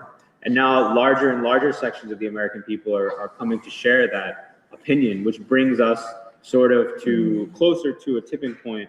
But one thing I wanted to lay on the table also was, as I was thinking about both of your presentations, I was thinking, and you know, I'm also trying to read Beckett and think about the sesquicentennial. This question of looking at history in the longue durée, as it is, but is, I think, significant. But for us, and I think our task in this upcoming year is, we want to do it in a democratic way. We don't want to do it in an academic way, but we are trying to open up the democratic possibilities of the people looking at their own history and what they inherit. And so what I've been trying to understand is, when you think about, let's say, American history or the history of the Black social system in America, there's this question of understanding revolution. Is revolution a short process or a long process, or is it both? And how do you really distinguish whether a period of time is a revolutionary period or pre-revolutionary period? Because there's a very important relationship between those two things, it seems like you're describing, for example, with the Taylor Branch book, between the overthrow of Reconstruction and the Montgomery bus boycott, you have many important things that do happen. I mean, you have the entire construction of the Black social system, of these churches. You have you have Du Bois's own civil rights activism, his writing, his study. You have the establishment of unions in America. All of that, in some ways, is playing some kind of role that leads to this period of mobilization. And even though we've had a counter-revolution against the Third Revolution, we know that it's not as if that's wiped everything away. We know that since the assassination of King, there has been this everyday work that's been happening in these religious institutions, community institutions. There have been great struggles. For example, I've been studying more about the different struggles against mass incarceration. I've been reading more about the Nation of Islam prison ministry, prison reform ministry. And in some ways, if you frame this mass incarceration as a counter-revolution, the prison reform ministry is in some ways a new form of a freedom struggle in some ways. But it is also waiting to be taken up by a larger mass of people that perhaps would lead to a fourth revolution. So what I'm trying to say, I don't know how clear that is, but there is this sort of, this is part of the challenge, understanding. And so when we are looking at the American Revolution, we are looking at what happened between 1776 and the writing of the Constitution, but we're also trying to understand these periods of pre-revolution, revolution, and counter-revolution over these 250 years. Well, I was looking at an essay by Baldwin called The Discovery of What It Means to Be an American, which I think was written around 1959. And he talks about his own struggle of trying to understand American history. He said, when I went to Europe, I could kind of free myself from and find my role in American history, not my place in America. And I could finally appreciate the drama of America. And that's the interesting thing. America, when you understand it through the lens of the Black proletariat, it is a drama. I mean, yes, in some ways you could say it's a tragedy, but it's not finished yet as a tragedy. It's a drama that's unfolding. And I feel that, yeah, I just am trying to think about this upcoming year. How do we show that to people, that this is a drama in which you are still an actor, Yeah. and in which, when you look at history, and this is also where I actually wanted to ask you more about this concept of the prequel also, when we look at history, because in some ways, are all major events or democratic events in some ways prequels? Because when they expand, you know. By the way, Yeah. that's the way I think of Black people and the Mhm. Black struggle. Mhm. That explains everything, Mhm. even 1776. Right, That's- exactly. And that quote in Black Reconstruction, where Du Bois says, after the overthrow of Reconstruction, democracy died saving the hearts of Black folk. And I think basically Emily was saying this also, that means that really you can only legitimately even make a claim on the American Revolution if you are tied to the Black freedom struggle. Yes. Because otherwise, I mean, that's the thing, that why are so many people disenchanted with the history of 1776? Because the elite have honestly turned it into a bullshit thing. I mean, to be honest, they don't want it to be a revolution. They want it to be just a symbol for the American empire. But if you're actually engaged with the Black freedom struggle and this concept of the prequel, which I'm still trying to fully understand, but you can understand that there is a significance to the Declaration of Independence. But like Emily was saying, the Declaration of Independence could declare that all men are created equal, but white America could not achieve that dream. It would take Reconstruction to at least have some movement towards achieving that dream. It would take the Third American Revolution, which I think why Baldwin and King will be so important in the sesquicentennial, in our intervention in the sesquicentennial. And then I think we want to educate the people that it will take them to truly achieve that dream. And that, I mean, this is not a static history. This is something in motion. Absolutely. And we want to see them, want them to see themselves as agents in all of this. Yes. Yeah. I also think one thing that struck me about like Raisin in the Sun, I was thinking about that recently, is that it takes place before the civil rights movement, but it just made me realize that was made off of the moral integrity of Black people. You know, like that choice to not take the money at the end, that was the civilizational foundation of everything. And that's why it is true. It is a mobilization of civilization. I think this thing of class versus, well, Black workers, and you're right, class is a useful concept, because who are the people who are, you know, at the, Du Bois he says the broad pyramid of civilization, which must inevitably support an apex of fools. And I just love, I think it's Support so an apex of fools. Really? Because Where does he say this? Dark Princess, which I know, but Your favorite. too much. Yeah, I read it too many times. But I think it's so deep because it's the people who do the work who actually know the truth. And yes, there will have to be some kind of governance, an apex of fools, but let's make that pyramid as broad as possible to make this whole thing real. But I just think this thing of class. Can I ask you, just explain that a little bit more? An apex is like a pyramid. Right? Yes, it's a pyramid, and But how do you make a pyramid more democratic? you have to broaden the base, make the base as broad as But you possible. still have an apex, right? Yes. So what do yes. you do?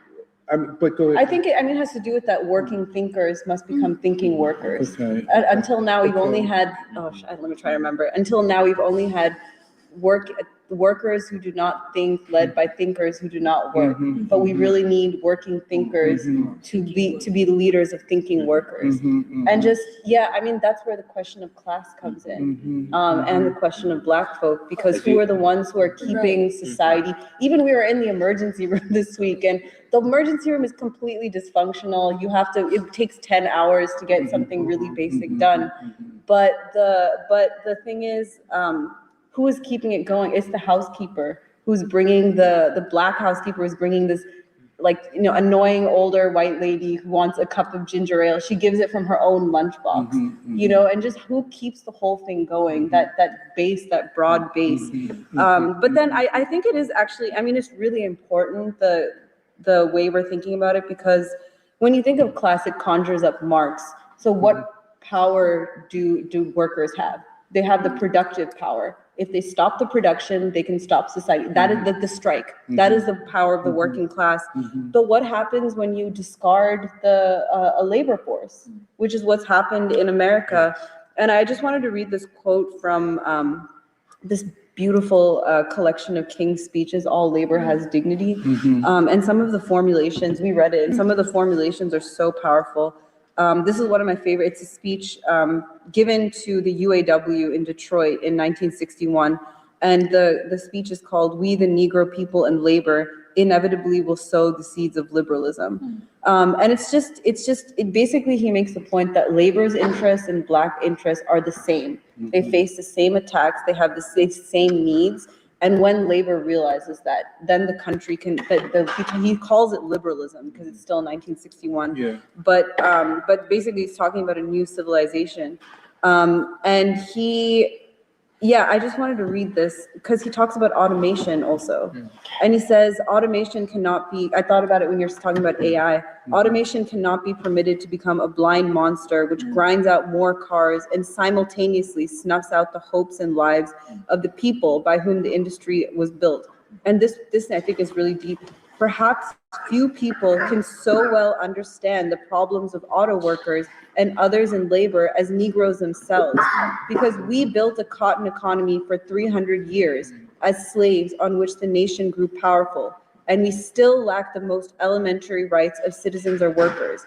We too realize that when human values are subordinated to blind economic forces, human beings can become human scrap. And I just think it's so deep, the thing that like we have been discarded from the beginning and only we can redeem civilization. It's not about us like working in the factories and then we can stop working and then the whole thing. No, it's really about we have the consciousness to change this entire thing, which is why, we have to go to civilization as a concept because it's about the consciousness of the people who make up a society. I was just thinking about that.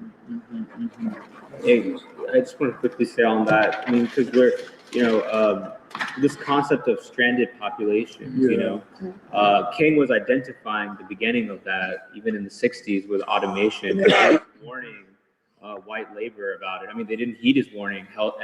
That's why we're in this situation. I'm also thinking back to there have been moments, even in 2020 and 2024, there were those moments where the stranded populations and the working class as a whole were, at least in an electoral form, able to unite and reject what they saw as the greater evil. But we now can look back and say that those moments were still sort of, bursts that have not been they need to be properly ideologically consolidated. And the thing is, the how fast history, we've entered this period, that quote by Lenin where he says there are, months where nothing happens, and then there are weeks where decades happen, something like that. How fast history is moving right now. Yeah. This year, I think, is going to be one of the most important years in American history, 2026. Tell me why. Because of how quick this crisis has happened. I mean, Trump elected on basically a popular mandate. I think elected on a sort of at least an electoral consolidation of the working class and maybe even stranded populations were completely rejecting the Democratic Party and voting for jobs, peace, some kind of alternative. He completely betrays it in a matter of months. But that force in American society, while confused and contradictory, has not gone away. We see new, premature manifestations. You have a figure like a Marjorie Taylor Greene, like we were discussing earlier. We see the fall of hip hop. We see the Epstein files come out. We see all the polls that Emily was reading at the end of her presentation. And so I think all of those mean that 2026 is going to be even more consequential than 2025. Because in some ways, Trump was the last chance for the state as it is constituted to have some kind of future. Yeah. And now the state, I don't know, they can't really have a future. We can't predict exactly what scenario will happen, but we can predict that nothing will be the way that it was. Yeah. It is very much a turning point, which is why I think, our work, our interventions in this Cisco Centennial are going to be very, very important. The people have to understand this whole period of American history, because in some ways you could argue this period we're in now is a culmination of all these revolutions and counter-revolutions. So hence why I think that those words by King are very important. But to add to, No, go ahead. I think I cut someone off on this side. I'll go ahead. I just wanted to add to like things that people are reporting a lot on, which I think ties to this question of why the question of civilization and seeing the crisis in America as a civilizational crisis is so important. But one of the things I noticed was, in the New York Times, there are a lot of articles and then also like viewer commentary or response to people saying that the No Kings protests didn't have young people, it was mostly the boomer generation and so on. And this thing that Emily also read out, that a very small percentage of young people actually considered themselves to be in mainstream politics, and maybe they're to be found more in these obscure podcast world and so on and so forth. And the other thing that I noticed from, again, articles in what people are talking about is also how, like, all these assassinations that happened over the last, 1.5 years. The fact that somebody like Luigi Mangione, Tyler Robinson, these people represent almost a new archetype of political violence coming from youth, where it's almost difficult to construct the story as to why, these particular people, given like what their lives had been and how they grew up and so on, reached this place. Like, it's inexplicable in some ways to explain. You can't fall back on previous models of, these like isolated incidences of violence and so on. And all of this, I think, like, I agree completely with what Emily said, that I think unless there is an intervention that sees things in civilizational terms, in terms of what is the meaning of a human being, or what should the human being aspire to, what is the value of human life, it's just becoming it's very difficult to even have language to describe what is it that we are even up against. And I think the thing that, I don't know, I was not at the Taylor Branch reading, but it was so impactful the way Emily said that you had said the civil rights movement was not just a political struggle, but a mobilization of civilization.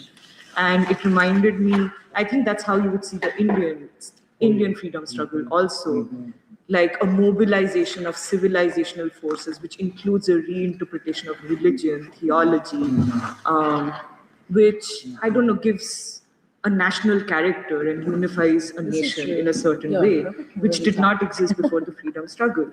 And what that made me think about is also how you inherit these revolutionary struggles and so on, and how, in some ways, the deep connections between India and Afro-America, and the fact that the Indian freedom struggle was in some ways an inspiration for King, but in the hands of Black America, non-violence and non-violent resistance became a whole different thing, which somehow Gandhi was able to predict. And it just like emphasizes for me how, in looking at revolutionary struggles, looking at revolutionary advances made by humanity anywhere, the thing to take from it is that essence, the civilizational essence of what it means for the forward movement of human beings. And all of this also took me back to, we talked about this in Doc's interview a lot, the rise of the world communist movement and then the collapse that came with the fall of the Soviet Union and so on. And the way Emily was describing what Du Bois saw the Russian Revolution as, or the construction of the Soviet state as a civilizational experiment, it just made me, like, it reinforced for me how conflating what the Soviet Union represented as a civilizational experiment and a step forward for humanity, conflating that with the success or the theoretical success of Marxism, Leninism, and so on, has obscured so much, because has the communist movement been able to be inherited in real substantive ways in a lot of the parts of the world. It looks like, Cuba is an example, China, Vietnam, these places are an example, but the white world predominantly has not been. Maybe. Okay, maybe Maybe not. But what I'm trying to say is that instead of like a dogmatic reading of Marx and Lenin or whoever, to be able to see what the Soviet Union represented for civilization would make it easier to inherit the best of that. And I think that is what, when you say that the Black proletarian consciousness is it's not just a working class, but it's also a working class with a distinct consciousness. I mean, the fact that all I'm trying to say is that in order to be able to inherit the best of revolutionary traditions that emerge anywhere, you have to have the consciousness to see it in its essence, in its civilizational essence. Yeah. I just say, and indeed, our appropriation of all of that and our interpretation of all of that is as vital as any other. That's where we break camp with Francis Fukuyama. We appropriate the world communist movement in a way absolutely different from Fukuyama. Oh, it's a good thing. Let's celebrate, or Cornel West, or Manning Marable. I'm telling you, they were celebrating. This is a good thing. But we don't see it but anyway, you know what I'm saying. Yeah. Can I just say one other thing? Just when this, the AI tech giants, they're very afraid of traveling beyond their very narrow places because they feel that the Maggioni example will be more generalized, that people will take matters into their own hands and look at them as enemies and to be assassinated. Well, because I actually feel like the Mangione, Tyler Robinson stuff is pretty explainable. Because actually watching the Ken Burns documentary, well, that's true. Watching at 50% attention span, because I was like only locked in for like half of the first episode. But I mean, and part of it I also got it from the recap from Jahan. Because I mean, I do think the European crossing the ocean to America tradition, even when used as a weapon in the American Revolution of 1776, is a very very violent individual.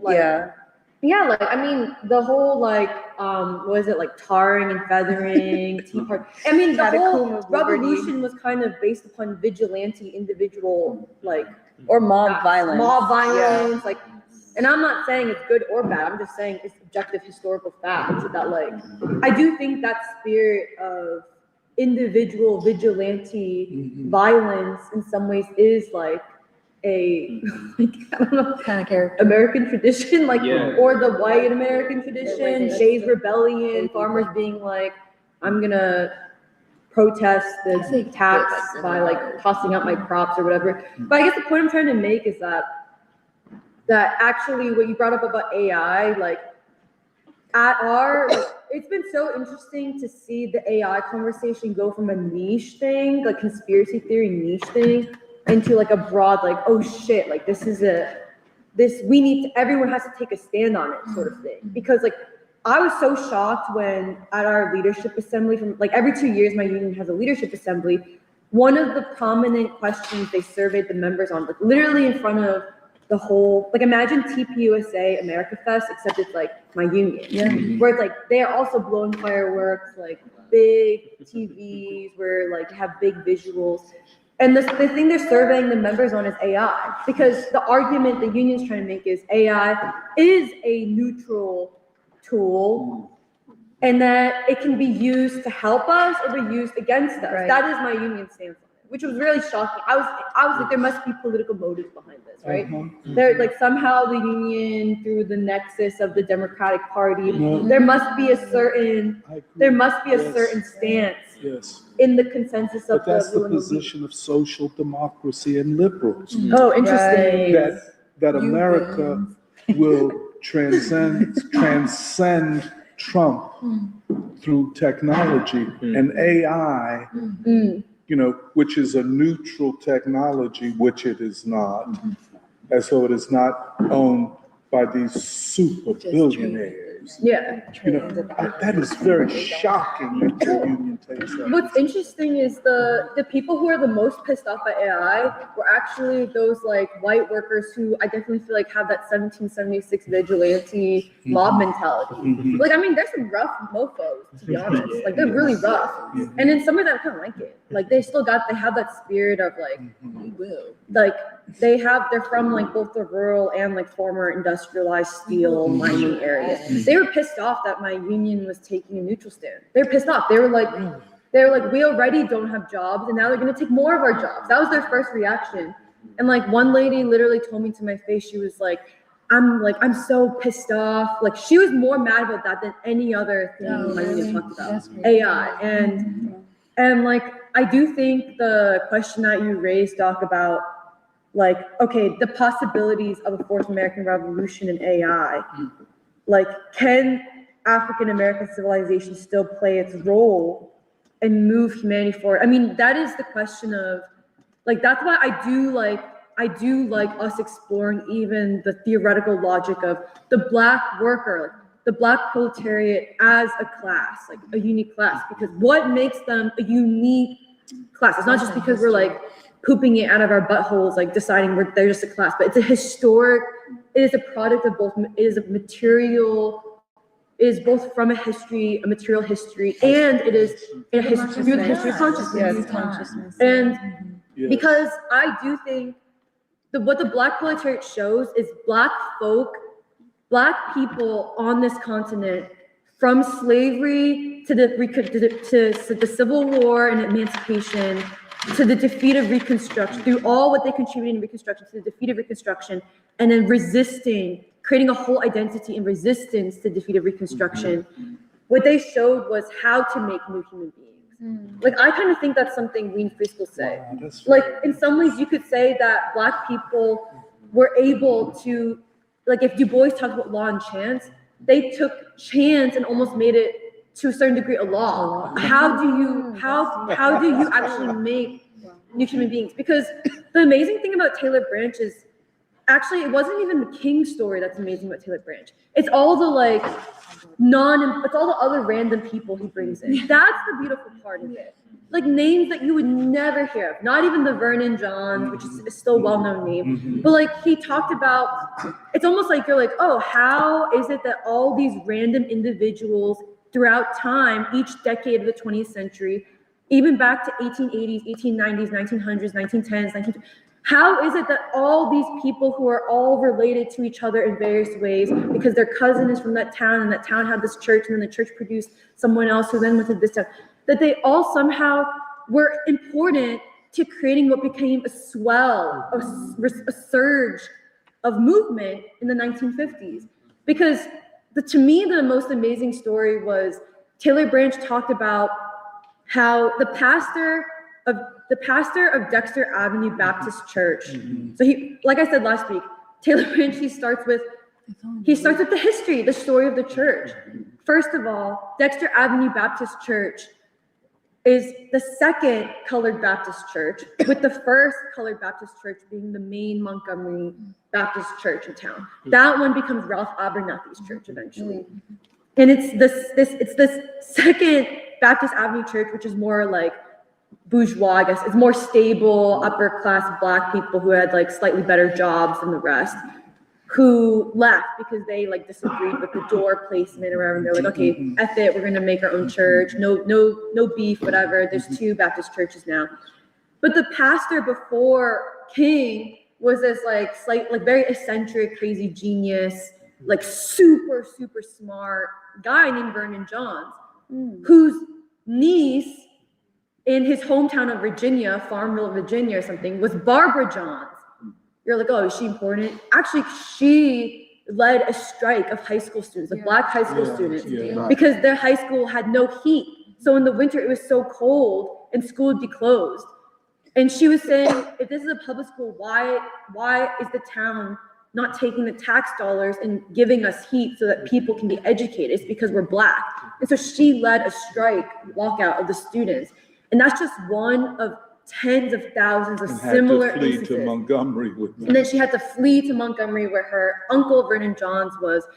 But just that one small, quote unquote, small in terms of history, small, like almost seemingly non-important student walkout was one of the many cases bolstering the Brown v. Board of Education Supreme Court case.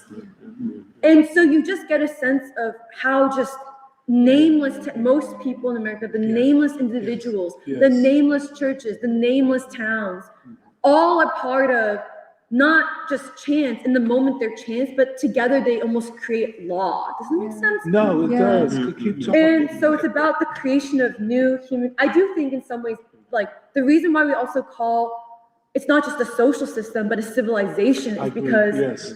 it's like Black folk over time in this country created almost like a science or a law of making new human beings, so that you don't just have the outstanding representation. You don't just have the outstanding representatives of the civilization, King, Lawson, Nash, the people who are named in the textbooks, but you also have so like an incredible number of nameless heroes who are just as like heroic in their spirit, like the Mother Pollards. She's just one of probably tens of thousands of women just like her, that archetype of older Black woman who is still working.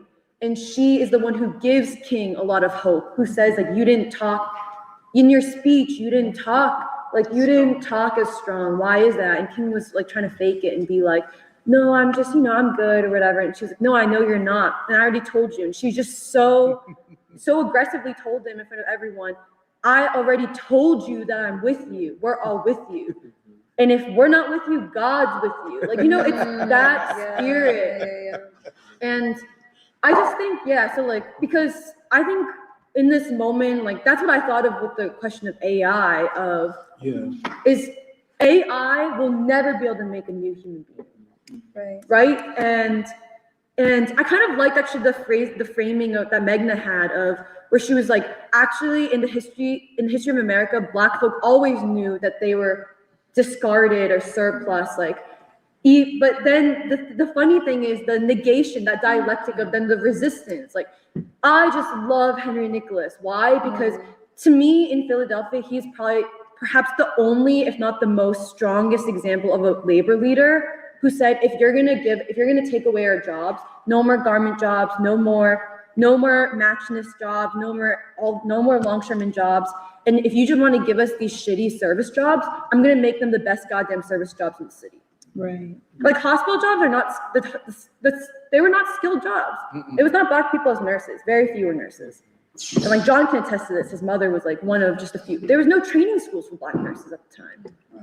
And all those hospital jobs, 1190 hospital jobs, they were service jobs, pushing people around in chairs, dining workers, working in the kitchen, of washing dishes. Like, they were service jobs. And Henry Nicholas said, I'm gonna make these the best goddamn jobs in the city, service jobs. It is the rejected stone that then on behalf of everyone becomes the cornerstone. And yes, anyways, I just think that's interesting, this thing of like how do we, because I mean, in some ways that's what you're trying to say, Doc. How do we as Free School expose the logic of all this so that it can be put back in the hands of the people as a weapon? Right. Knowledge as a weapon. Yeah. Like, I even like the way, I know I'm rambling, but like, I even like the way you said the whole, the hip hop thing, the like, to obscure the process. So that actually you just value the symbol rather than the process that even produces, because more than symbol, let's just call it representative civilization. Like, Belafonte is not just the visual, Harry Belafonte is not just the visual, the symbol, like, of like this, the external representatives. He is forged through a certain process, like as a hero, like he comes out of a historic process of struggle, like, and then he gives back to the struggle. And like, I was reading about this, like Belafonte, like shat on Beyonce and Jay-Z. And it was so interesting because I don't know why he said this, but Belafonte was like, I think Bruce Springsteen is more Black than Jay-Z. Oh, Wow. really? And he said that. Isn't that crazy? And then Jay-Z responded, yeah, that shit was crazy. And the hip hop thing is interesting because actually, like, Megan Thee Stallion, like, Yeah. even her, I think I've been following her love story. I've been following her relationship with this NBA player. But it's interesting because Megan Thee Stallion, I think, is most known for being a certain, like, putting on a certain expression of Black womanhood, of like, oh, I don't care, I don't cook, I don't clean, like, you know, I don't need like a certain, whatever. It's a certain image. But then she's been coming out and saying in some ways she's going against her own words, where she was like, this is the first relationship I've ever had where I actually felt loved and respected. And in some ways she's even like, she's showing like, she's even saying like, actually what I sang about was manufactured, and I don't know. So I kind No, it of was performative performative to get money. Yeah, to get money, and I wanted to build on what Samir and Serafina were saying, because I think our generation, which Megan Thee Stallion belongs to, our generation is a generation that has to question. Again, on this generation thing, Gen X, you know what I mean, whatever we are, because I'm trying to, in addition to Maya Angelou and Toni Morrison, Huey Newton, Bobby Seale, I've been kind of like re-listening to stuff.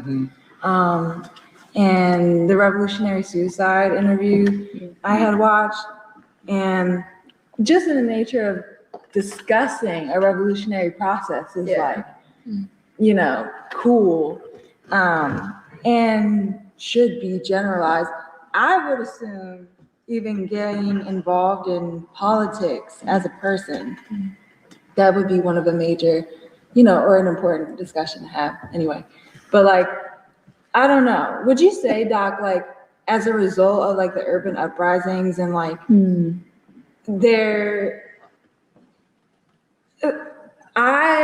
what I see is, and a characteristic of our generation is the depth of like anger that we have to a society that does not work. In all kinds of, you know, in a way, like doesn't work for you. And, you know, if you're a Black man, which is basically the target, right? There's just a lot of things to navigate. Like how do you understand that? Like, do you think that it's a result of the urban uprisings and there's like generation, you know what I'm saying, reparations towards that, or like? Oh, I'm sorry. No, I'm asking the question. Yeah, no, a lot I don't understand. And, you know, the way you all describe things is very helpful to me. Now, there is no question that the ruling elite saw the period, let us say 1955, Montgomery, the bus boycott, to let us say 1980. For the ruling class, they saw it as a dangerous period. They really did. And of course, there was all kind of opportunists. You don't equate everybody that said something as a revolutionary. I'll give you an example. You know, Imam Jamil Al-Amin, Rap Brown, you know, he did a 5-year prison term for a gun thing. Probably it was something, you know, the FBI and others trumped up on it, but he did the time. But he went to prison and became a Sunni Muslim. He came out of prison not proclaiming the violent struggle, the armed struggle, but proclaiming something different. You know what I'm saying? And of course, you know, Stokely Carmichael would pursue his same trajectory from Africa. You see, it's very interesting. I mean, but if he did that here, he wouldn't, you know what I'm saying? It wouldn't he work. would be in danger. Yeah. He would be in danger. But see, that's why I think Winston's attempt to anchor the movement ideologically from within the Communist Party, which made it more difficult for him. you know, Because of the whole Du Bois anti-communism. well, I think, well, Du Bois was understood by many black communists, but not by the Communist Party. How come Huey Newton didn't read Du Bois, or did he? Uh, Wasn't he on the reading list? But I don't know. I think, see, like George Jackson, if you see George Jackson's reading list, Du Bois's Souls of Black Folk is there. Right. I don't know about Black Reconstruction. Right. I think if you would have asked me, and that was with Stokely and others, we looked outside of the United States. I was a part of that, I don't know who White was, where, you know, it was Mao, it was Frantz Fanon, it was because it was felt that there was no revolutionary logic in this country. You know what I'm saying? Even the Communist Party, and even I say for myself, I felt that, and I guess we do need the world movement, but In what way? yeah, but our job, and this is where I was in the, you know, the anti-apartheid movement, the liberation movements in Africa, was to build the strongest solidarity with revolutionary movements in Africa or South America and stuff like that. Without a clear perspective of how to pursue a revolutionary process here, for the very reason that you all were saying, because we were bound by a dogmatic concept of class. You could see how that would narrow you, how it would, you know, put you in a situation you couldn't get. You understand what I'm saying? The You creative. can't, just like in your union, you know, yeah, they would be comfortable. Oh yeah, we're all workers, you know, all that noise. But let's get down on the ground. Let's be for real. The world, in order to advance this, and this revolutionary process, it has to be the Black proletariat, and it has to be civilizational. Right. We could not get to that. It was only with the end of the world communist movement that then I know for myself, and this is this question on dog, I know for myself, then I said, shit, there must be a way forward. And that's what I was thinking. What are the possibilities to move forward? Most people, you take Angela, she threw in the towel, and I can understand it. I mean, she did a lot, man. I'm not going to take nothing away from her, but you threw in the towel. And you became a social democrat and more or less a liberal, okay? But still, there had to be some way of thinking of a way forward. I know for me, I said, well, shit, I'm gonna go back to Du Bois and discover that logic, you know? And then, I did certain things in the study of Marxisms, et cetera, et cetera, et cetera. And I began to see, therefore, a dogmatism and really a Eurocentrism. And then I thought back, I said, shit, but Winston, and I would say William L. Patterson, a number of Black communists were trying to expand the paradigm. Yeah, that's interesting. Because You know, the other thing. But it's very, if I could just say, it is very difficult to expand a paradigm or even have a discussion with a lot of white people because they get very defensive. Oh, what do you mean? What the hell do you think I mean? That's what, they always got this defensiveness. Oh, you're not a communist anymore? Oh, right. Hey, Doc, Oh, I'm sorry. No, I'm I had a sorry, question. Sarah. No, I had a question about that. Okay, go ahead. No, because another kind of origin of what I'm trying to investigate is like, where did Marx and Hegel come from and was taken so seriously enough for political thought theories and philosophy ideology to be, you know what I'm saying? To be made God. Made, well, Oh, no, okay, I'm or sorry. whatever it is. Mhm. Because in my opinion, people who you know, you yourself, Winston, could also take, or even do, Baldwin King, also take, you know, they could be like that, you know, or taken as seriously as I agree as with thinkers you. and I agree with you. And that's part of what we in free school do. right. And so one question was, well, from what circumstance did like the Communist Manifesto be written and also then taken seriously in a revolutionary process?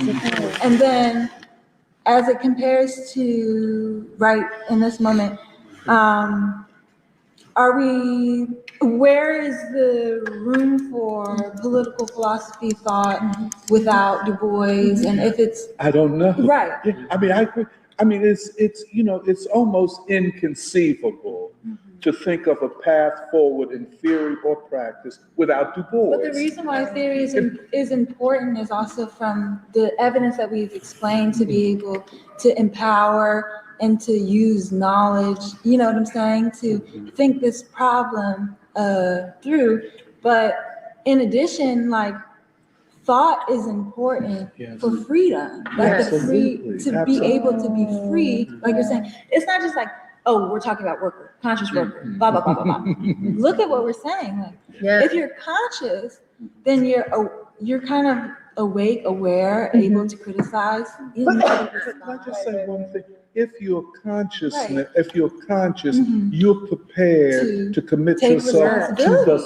struggle Right, for you're able- truth. right. You know what I'm saying? Right, I mean, right. once But what you is say, true? oh, we know the truth, it was given to us, like you're Right. putting it, given to us in 1848 in the Communist Manifesto and further elaborated in Das Kapital Right. in 1867, and we know it all, and therefore the rest of y'all Negroes need to hung up. I mean, really, that's the kind of shutdown. I mean, I'm sorry. Anybody can fall to dogma. That's the easiest thing It's to the do. easiest thing to It's do. really the Yeah. easiest thing to do. But so how do you spin the wheel and like It keep it? has to be here. And I, it's just a hell of a thing that this only happens here. This only happens among this group of people, but it doesn't dissuade me. You know, I feel that once you got it or come close to the truth scientifically and otherwise, you know, hey, nothing is more powerful than an idea whose time has come. So all of this other stuff whirling around us. And I would say this, Sarah, and you know, we've been together for over 10 years in free school. It's not 27 yet. Oh, I'm sorry. So I'm like around 8 or like, yeah. Oh, okay, I'm sorry. Forgive me. I'm just saying. Maybe I'm thinking of Samir. You're adding 1 year somewhere. Okay. Like, you probably think I was at like the Black radical tradition, Oh, but you I weren't wasn't. there? No, but I say I was sometimes just Okay. See, that's- to make it easy. to build up your resume. No, just making it easy for you. So please continue. Sorry. But, I don't mean a but lot. Sarah, you know from your own experience, this long process, even if it's just 7 years, that's a lot of time to be, like I say to everybody, over 7 years, I don't remember many Saturdays that you and I weren't together. Right. I mean, Yeah. let's keep it 100. I know we have Come on, man. But the thing I wanted to say is, yeah. you know how difficult it has been. You know, people don't want to go forward. Well, I just want to read a book, and why do we have to, you know, all that? And then, you know, this idea that all we should do is read books and not interpret books and movements so as to change the ideological architecture. And I would, oh, just 1 minute, Sue. You know, I would say, and I don't know whether you would agree with me about this, Serafina, or maybe you, I forgot, you was there. Maybe it was you I'm thinking about. Yeah. And Joe, I mean, we go back, wow, but I think, you know, when you all come from Chicago, I think you can see a different Philadelphia ideologically than what it was, let us say, before the Black Radical Tradition Conference. That we have impacted. When I say we, I mean everyone. And y'all was so young. Hey, Sarah, you were 17 years old. Were you? No, maybe I was like, were you 12? Maybe I got it wrong. It doesn't matter, but the point being is Yeah, with different color socks on each foot. I still I'll got never it. forget that. You remember that? I still have Oh, you mismatched. still do that? It's Okay, I didn't know. unfortunate, Okay, though. I'm getting but anyway, that you remember when we did the year of Du Bois? You know, there were people who tried to discredit it. It wasn't like everybody was, oh yes, the great Du Bois. No, it was like attacking us. And can I tell you all a story? Because Sarah Lomax, the owner of WRD, did one of the kindest things in allowing us to read Du Bois every Wednesday. That was very kind and generous on her part. But she couldn't control the garbage that were the hosts on the morning show. So it ends up this bum called the Rapping Professor from Afrocentric treated us with such, I mean, it was bad treatment, you know, but I would go and try to, you know, just, you know, fuck you, you know, I'm gonna, and we read Du Bois. I remember when your father passed away, that morning, he said, I made a commitment, I will come. And that he treated you like garbage. I'll never forget that. The day my father died. Yeah, the day. And he wouldn't even say my condolences. No, he just ignored you. And that's when I quit, and Sarah called me and said, why? I said, Sarah, he completely disrespected me on the day that my father died. That's how low and vicious they are. And let me tell you, I forgive and forget. Maybe I forgive, but I don't think I've forgiven him yet. Or Molefi Asante, or that whole bum operation. It is a cesspool of counter-revolutionaries. We cannot underestimate this. Infused with the deep state. I don't rule this out. You know, you remember that? You remember that, May? Yes. And because I know Sarah and Jacob would go up there with me sometimes, you remember? And I remember the callers, just so smart, how, I remember I don't remember, something about Russia, and I remember one of the callers had said, now I understand why they attack Russia so much, it's because they never colonized anybody. Or something like that. Yeah, people just see so many dimensions of the discussions you were having. And yeah, we can't underestimate the impact that had. And this bum had made the claim that Du Bois was an FBI agent. Oh yeah, he did. Oh, it got ugly up in there. And that's when he and I almost went to throwing hands. I think, were you there, sir? You know, when I said, wait a minute, before you go any further. Oh, you was up in there then? Yes. And hands almost got thrown.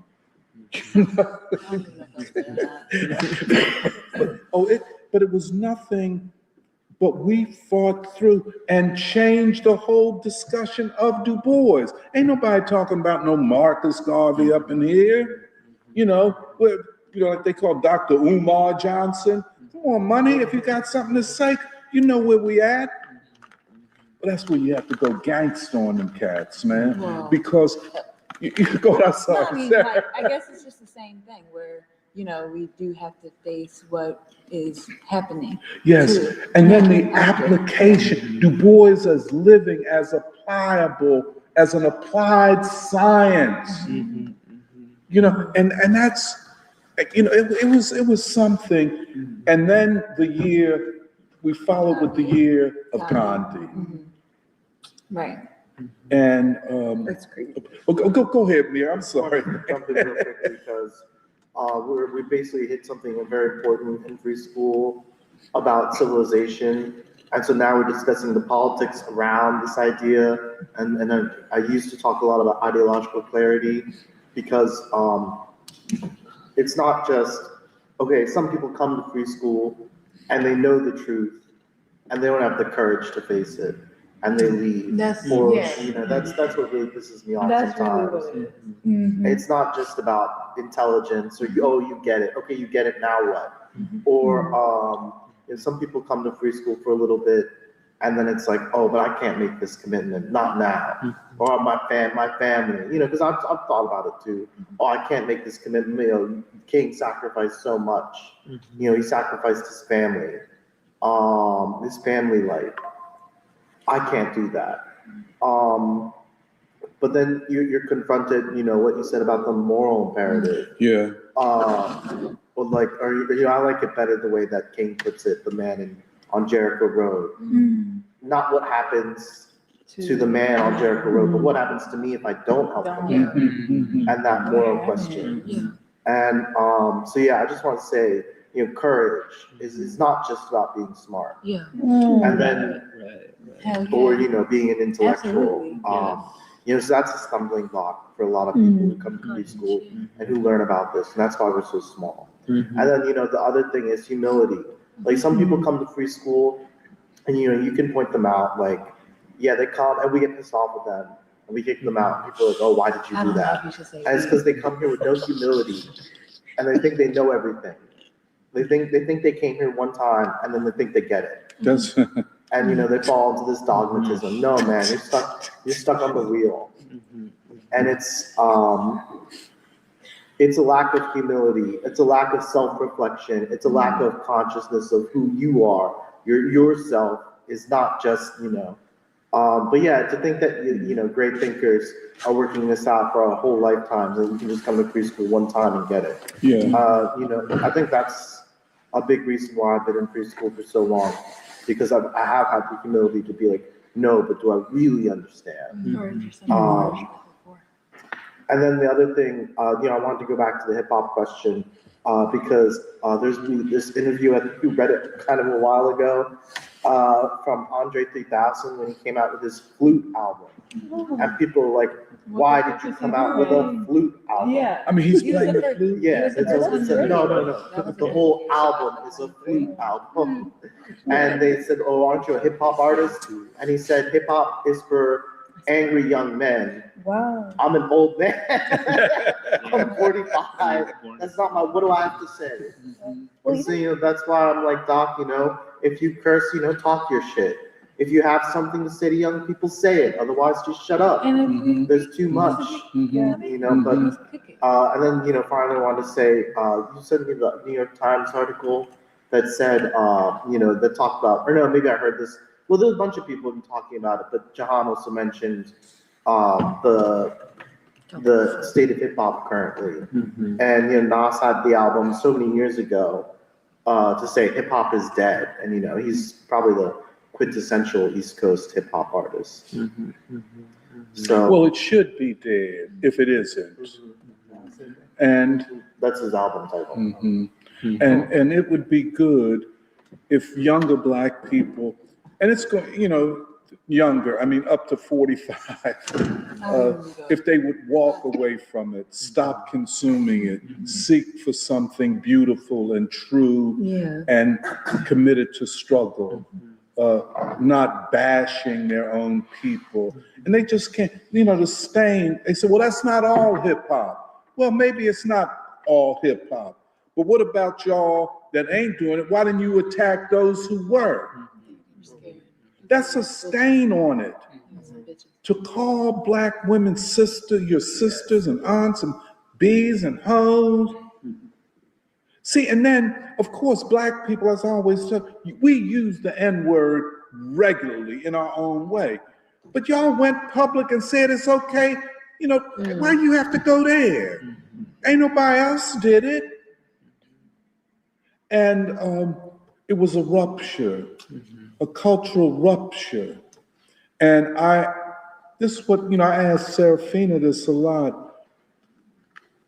I don't think it will be so easy to recover from. The damage is deep. The wounds are deep when you can combine it with everything else. The wounds are deep.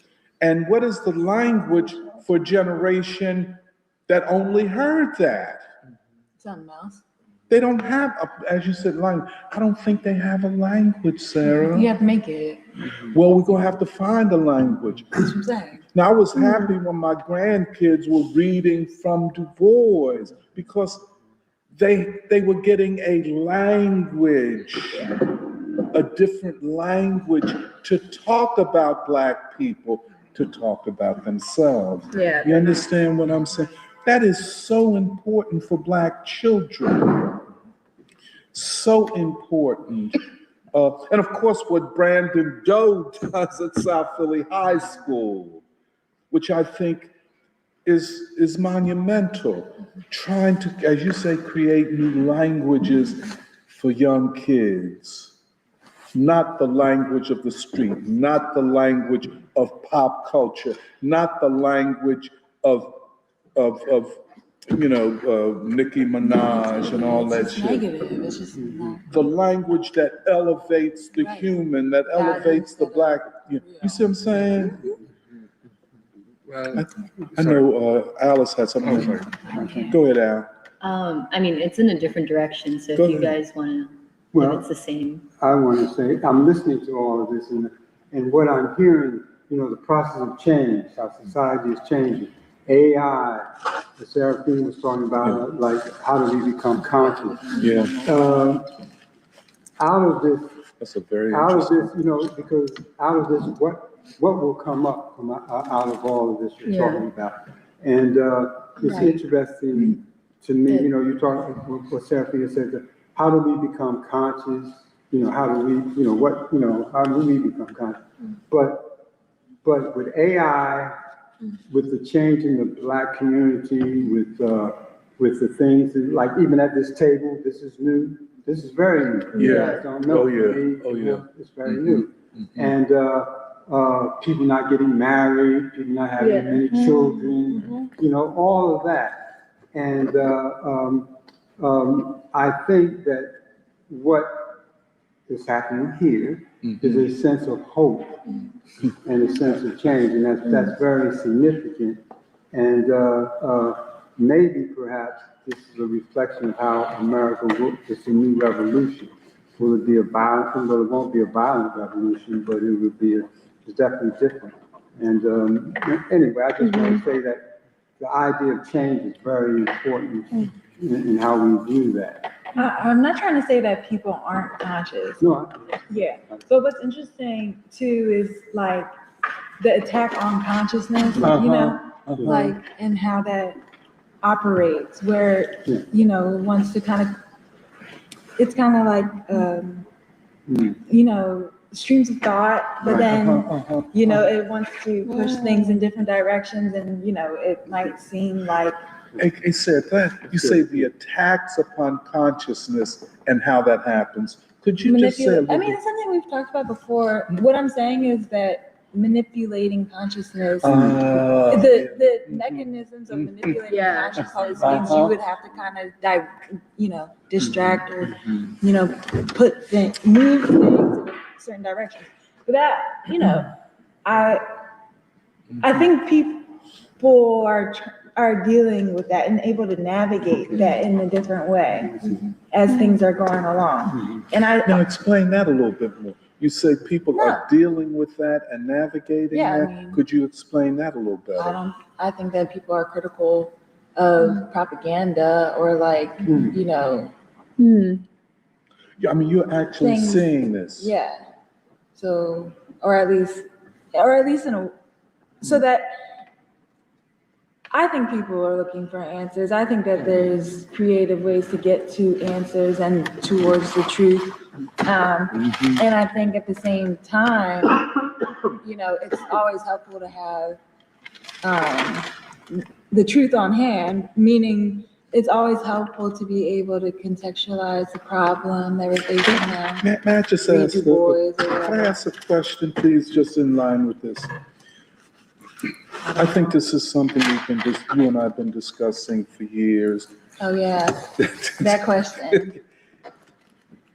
See, free school, in one way, is organic to all of this.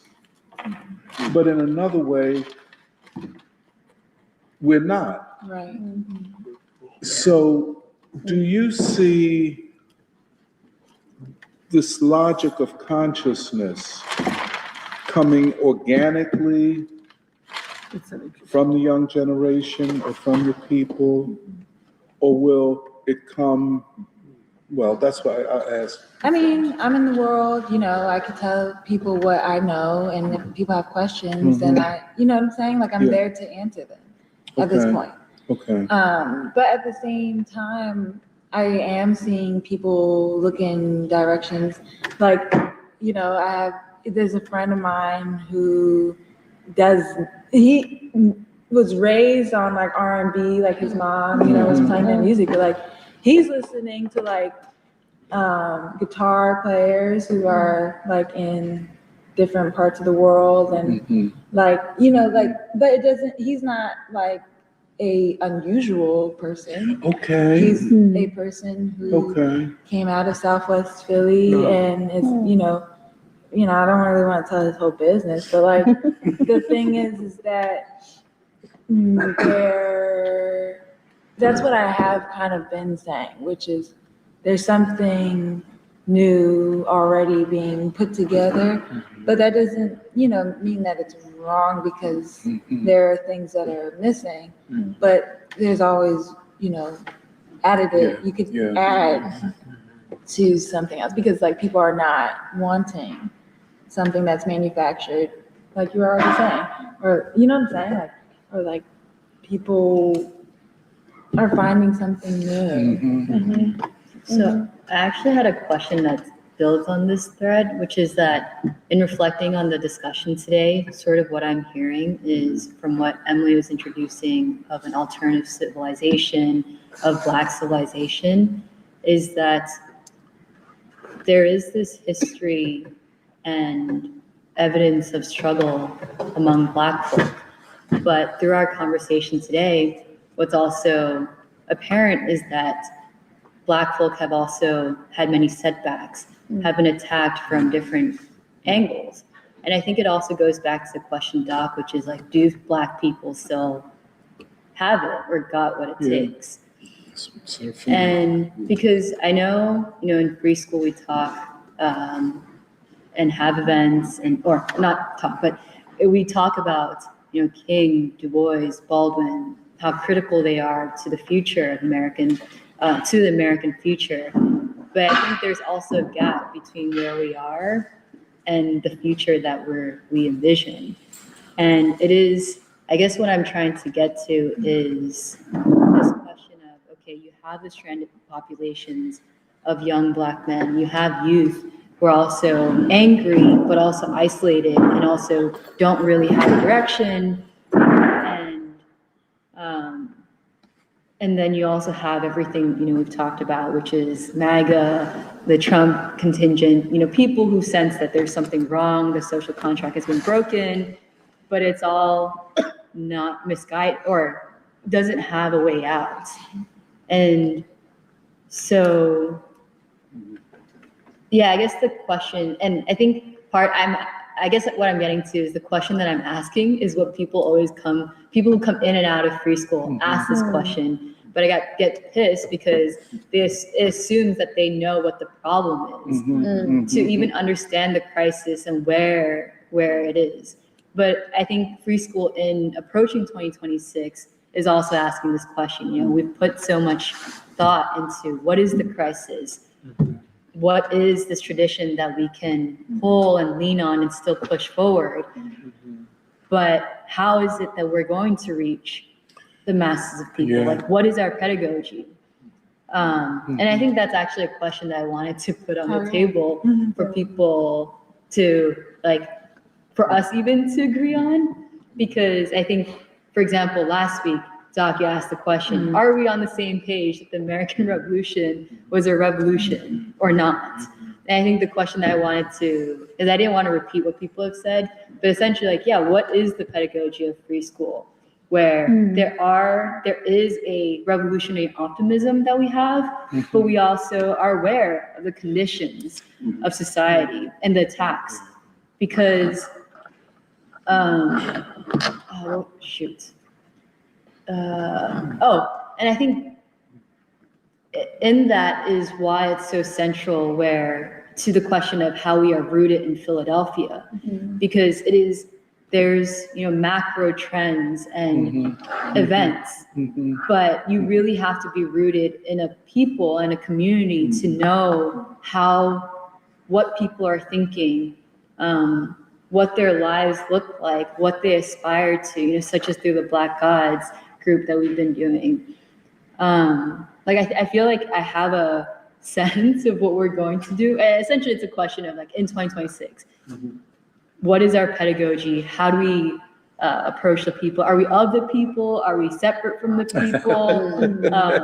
Like, such as, like, young people, are we of them? Or will it have to require something? Else? You know, you said something interesting. You said the crisis. And you know, when you guys know I teach in New York and I have a lot of different students. I have a lot of different students. And the crisis for me is when you, Jahan, you read something about Vietnam. You said Ho Chi Minh said That was Yeah, Emily read Ho Chi Minh citing the Declaration. about the Declaration, all men are created equal, and you said how white people, they didn't see that. Well, the crisis for me, I see as a spiritual crisis, and we're moving towards the ideal of all men created equal. Because we, for example, you look around the room, you know, in other words, we are like tribes, you know, black, white, Indian, and so that is the new movement I see. For what you're saying, that's the crisis, that's the spirit. Once we move to that ideal of all men being created, we have moved towards revolutionary. Right now, we're not there. Right here, you're talking about, because oftentimes you talk about humanitarian, you know, you talk about, and that's for me, that is the crisis, because that's why we fight Ukraine, Russians, you know, tribalism. And I think that's, for me, that is the crisis, because I can see it in New York City, you know, I can see it all over, you know, because different people, or, you know, I'm going to help my tribe, not your tribe. Right, I see the point that you're making, even though it's not clear, like, you know, the historical whatever, you know, Ukraine and stuff like that. But I see the point about, you know, kind of being able to express what you know when to somebody else who is different, Right. and then being able to build off of that and understanding that the multiple dimensions of a problem. But, you know, I think, you know, like you say, crisis, the question is there a resolution to the crisis? And what is the essence of the crisis? The origin point of the crisis. And I know, in essence, you know, we approach, I guess, Al, you know, we approach this year 2026 with a sense that the crisis is an all-encompassing one, and that a major part of it is a civilizational crisis. And that, because if you listen to the MAGA people, I don't know all of them, but, you know, the ones that are more loudmouth these days, they see the resolution, and of course Trump does too, in the reestablishment of whiteness. Right. And they will try, Right. yeah, I mean, it's ugly, it's dirty, it's filthy, Reconsolidate that. by people who are themselves ugly and have, I mean, not well formed as human beings. You know, when I listen to them, such arrogance And how can you be so certain that this white thing is going to resolve this crisis? Well, the fact of the matter is it won't.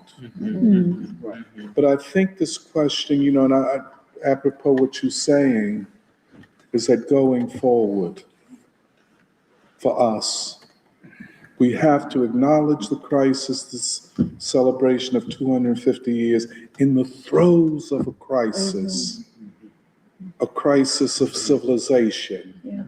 And what is the resolution? Is there a resolution? I think that may be how we enter this year, and how, I know we got some things with Mother Bethel. When is that on The January 10th. January 10th? I know I have a thing for Martin Luther King out in Lincoln. around Oh. Lincoln, on January 19th. I think something else I forget. But I think this might be the way I would speak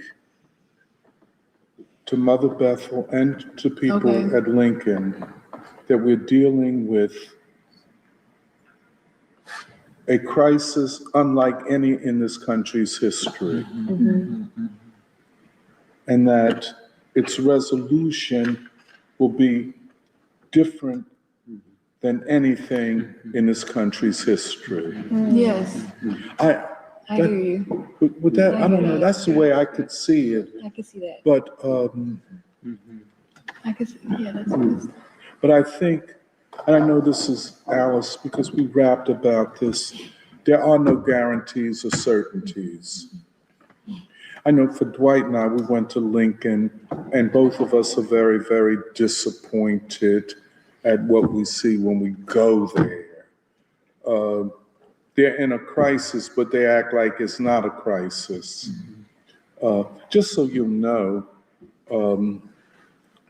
I would say the majority of students who are admitted to Lincoln are on a level of reading and math far below high school,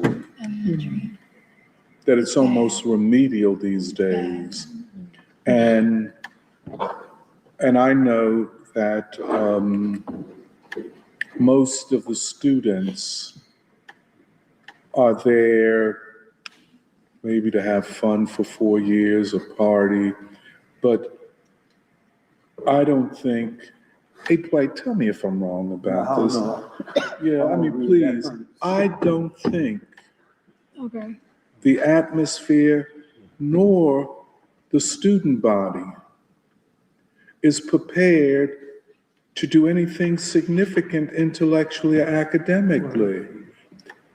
And so, yeah, and so here is the oldest African-American college, and you're saying, well, what is this, what's going on here? What are you doing? What is the faculty thinking? What is, And I want to say that's probably true throughout the country somewhere. Yeah. Not just Lincoln. but I think Black students are falling further and further behind. Right, yeah, we get it worse. Yeah, and therefore, they substitute, You see it. well, we're going to Right. teach hip hop as a serious discipline. Well, why don't you teach Du Bois as a, no, we're going to teach hip hop. That's the palliative. Or we know we can't teach too much because our students aren't ready. Well, maybe the faculty ain't ready. Maybe there's not a pedagogy. No, because you're hitting on the point that answers a part of your question, which is there's always time for thought, especially if it's for the truth. I think and for, so. You know what I'm saying? I think so. Yeah. So Right. as it goes with like of the people and, you know, our relationship, I think our, And so sometimes, you know, when we went on the deindustrialization tour, and we saw all these Black men, your heart breaks. You know, they look older than they really are, standing on corners, nowhere to go. You know, they probably don't have nowhere to live, you know. Okay, a stranded population, the prisons, a stranded population. Well, what about these students at Lincoln? Yeah. How many of them are part of a stranded Yeah. population? I mean, this is Yeah. how much of Black life is just this crisis. And how do we move out of it? And then this, this vicious, I listen to these guys like Nick Fuentes and Tucker Carlson and them, I mean, come on, man. Tucker, okay, you against the Zionists, that's good. You against the Zionist control of Trump, good. But then you will tell me that Black people are victimizing white men. You gonna tell me that? And because you have a voice on YouTube and shit, you can talk loud and wrong. Well, first of all, it's that tendency among white men to be bullies. I can beat your ass if it's 10 of us against you. They roll like that, they think like that, and so on and so forth. That's why they join the police, that's why they join the army, to go over and kill people of color. But I guess this is a problematic, but I agree that our work will have to be with Black folk. It will have to be with Black folk. I don't see many opportunities for white people. Maybe I'm wrong about this, but where do we go? It has to be with Black people. It has to be a recognition of the tremendous crisis that we face. I don't know, I've never seen it. Well, go ahead, John. No, when I hear crisis, it makes me think of urgency. Yes, obviously. And I want to go back down history lane. We can start with like 1948. And, Blacks were migrating to the inner cities or the big cities. And then the death of Emmett Till started the not Black Power movement, but the movement for civil rights. And then we go to 60s. Then we got civil rights, and then that's when Blacks were in the universities in the 60s and the 70s. And then come 80s, crack cocaine invaded our neighborhoods. And, hope had died. And then we go to like the 80s, then that was the crack epidemic, 80s and 90s. And in 2000, there were hopeless Black people, especially Black men with incarceration. And then now you said they're on the death march. So I think with the urgency or the crisis, we all have a responsibility. We have to be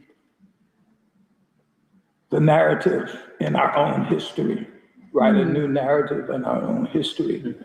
And we all have to be accountable and take responsibility to see what we really want and what we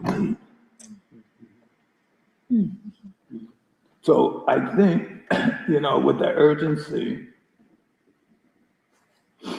and accountability, we can't forget accountability, that we have to stand up. We have to really stand up and take responsibility. I know it's painful, and painful is change. Change is painful, but we have to stand up. Yeah. I appreciate that a lot, because I think what's weird is that, we already kind of did that. I thought we already kind of like stood on what was right. Why are we, in a way, not just doing it again, but like, on what basis is this ground that we now stand upon after, what you mentioned, the year of Du Bois, the year of Gandhi, and now Baldwin, and, looking ahead, what I do about what? Hey, Sarah, you said, what is the ground upon which we stand? Yeah, I think we can be even more on the offensive than we have been before. I think even with Du Bois, you know, the whole communist thing was hard. And like, there's a lot of, I guess after that year, we could be more confident around that we weren't prior to the year of Du Bois. But after Baldwin, I think we've made a lot of headway to protect his revolutionary and who he is. And so the ground that we stand on now is also depending on this crisis that you're saying, and like this kind of what you're mentioning also, a resolution that is unforeseen, that hasn't happened before. And so that's interesting to kind of navigate. Yes.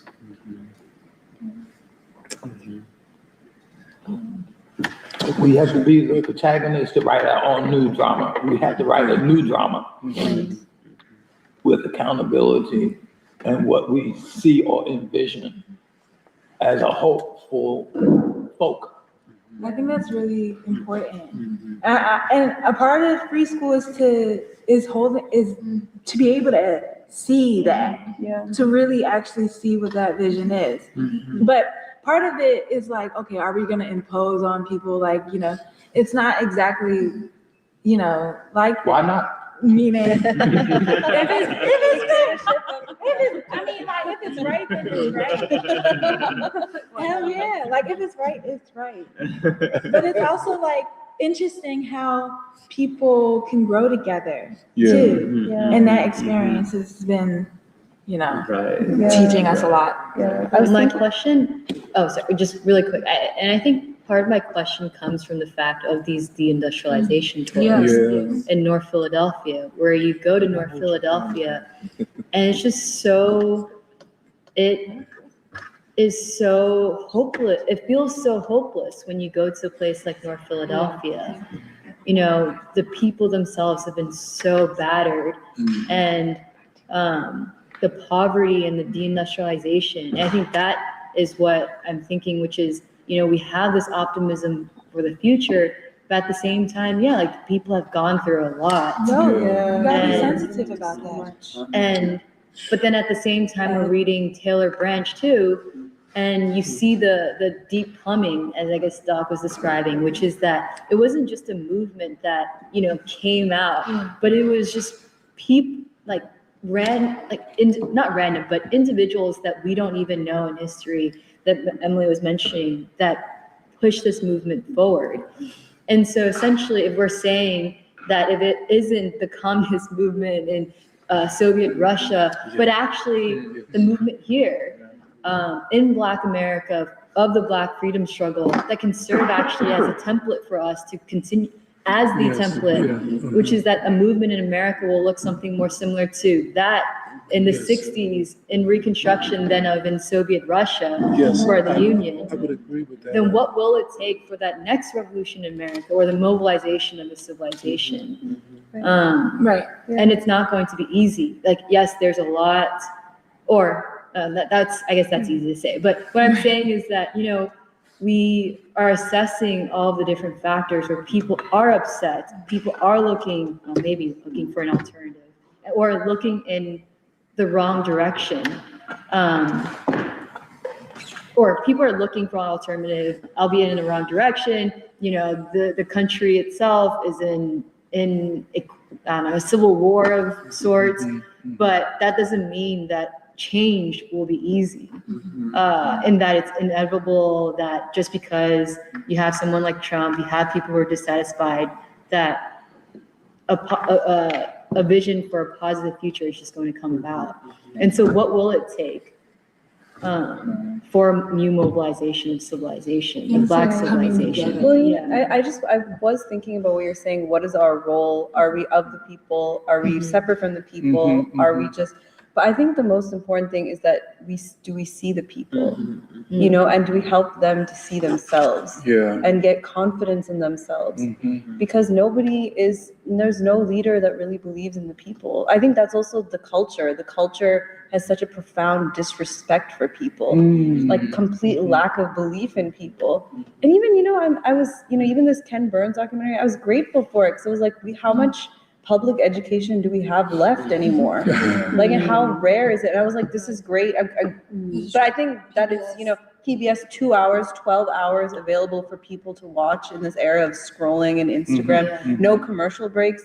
Of course, it's because it's funded by Eli Lilly and, you know, whatever. So, I mean, you know, take it with a grain of salt. But yeah, I mean, people are just battered by a culture that tells them they're nothing, yet they are something, and they hold everything together. And I just feel like lately I've just been thinking that's our role, is to give people confidence in themselves. I mean, not blind, whatever you do is right, but to engage with people and help them see that they can find a way out. I think that is really the meaning of the sesquicentennial, is democracy. It's not, you know, yes, this country has never been a democracy, but democracy has always been what people make of it, you know, and I just think it was so interesting. It's also like the way the loyalists talk about democracy. I would rather be killed by a lion than eaten by thousands of rats. One lion eaten by thousands of rats. I would rather be ruled by one tyrant 3,000 miles away than 3,000 tyrants 1 mile away. And just this way of seeing democracy, but then how Du Bois defends democracy again and again, even knowing what majority white supremacist mob rule has meant. But he's saying this is not democracy. And democracy, the moral majority, like you were saying with Baldwin, there's a moral majority, a democratic moral majority. And yeah, I was just thinking one more thing, like in our Monday reading group, we were reading Darkwater and we were reading Immortal Child. And Albert said something really interesting, because he was like, you know, I think the thing is, the most people agree with this concept of the immortal child. This is so instinctive, and most people believe this about children, that, you know, it's better to hang a millstone around your neck than offend a child, and jump into the sea than offend a child, which is from the Bible. But why is it not the ruling basis of our society? That should be democratic principle number one. And yeah, I just think helping people see themselves as the inheritors of democracy, protagonists of democracy, like John is saying. Yeah, that's just, yeah. Go ahead, Shanta. Would you just say that? So correct me if I'm wrong, but on our deindustrialization tour, that street where we saw a lot of factories, wasn't it called America Street? Oh, yeah. Yeah. It is. Yeah, I mean, when I don't know, when I saw that, I was like, oh, this is something very symbolic, like where, you know, America was supposed to symbolize like an industrial economy, have 1,000 people working in each factory, who have community, who have homes and, you know, churches all around that same area. And then, you know, America Street became just this neighborhood of deindustrialized factories. And I think that's also symbolic as to how America has changed. During this whole conversation, I was kind of thinking about Emily's questions in the very beginning of this conversation about, you know, the books and documentaries that we've been engaging with as an attempt to try and explain the crisis of today. And I wanted to talk a little bit about the Sven Beckert book, because I've been sort of trying to go through it. Are you into? But I'm going to be very general about the book. I'm on chapter 4 now, but but Doc has told me since that I should take it easy and slow down. You was up over 400 pages. But no, I wanted to talk about it because I feel like it is like when you compare the Sven Beckert's book to any other book about capitalism, I sort of noticed one thing, and I was telling this to Meghna and John yesterday, that most books about capitalism start with Europe. They start with Adam Smith's Wealth of Nations, and they sort of put Europe at the center of the argument, and then all the other nations, India, China, Barbados, and the Caribbean, they're sort of subplots, you know, how they relate to Europe and this rising industry of capitalism. What Beckett is trying to do, and this is my opinion, is that he puts the development of capitalism at the center, and everything else, including Europe, is around it.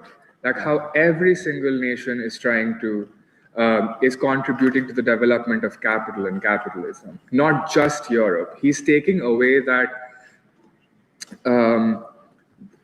that myth that the Europeans were active agents in the development of capitalism and, you know, the Western civilization. I think in the first couple of chapters, he talks more about India and China than about Europe, right? And one of the most important points I feel like in the first couple of chapters is that he makes it very clear that the development of capitalism was intricately tied to the state. Without the state, capitalism would not be able to develop in the way that it has. And each state developed capitalism in a different way. The European state were very amenable to things like monopolies, whereas the Chinese state was like, no, we will not allow monopolies. And so capitalism developed in both areas, but differently. And this is where, when I was going through this part, this is where I thought about that essay by Baldwin called This Far and No Further, where we talked about the state and society for a really long time. I remember in one of the preschools, where he starts this chapter by saying that the society is defined, and this is not a direct quote, but the society is defined by the moral actions and moral options given to you by the state. And the state is again defined by the moral exhaustion of society. Something like that. I have to go back to the actual thing. But I feel like what I'm trying to say is the state is defined by society, but also has a direct impact on how society is built or developed. And in this case, capitalistic society, right? And in all of this, the white identity becomes very central as a question, not as a direct force moving history forward, but something that is sort of an anchor for white civilization. And Wait, what? I'm getting lost. sorry, What did you say? I feel like in the development of capitalism, at least from the point of view of Europe, the white identity becomes an anchor. Okay, right. More than Capitalism? for the development of the European concept of capitalism, right? And there's this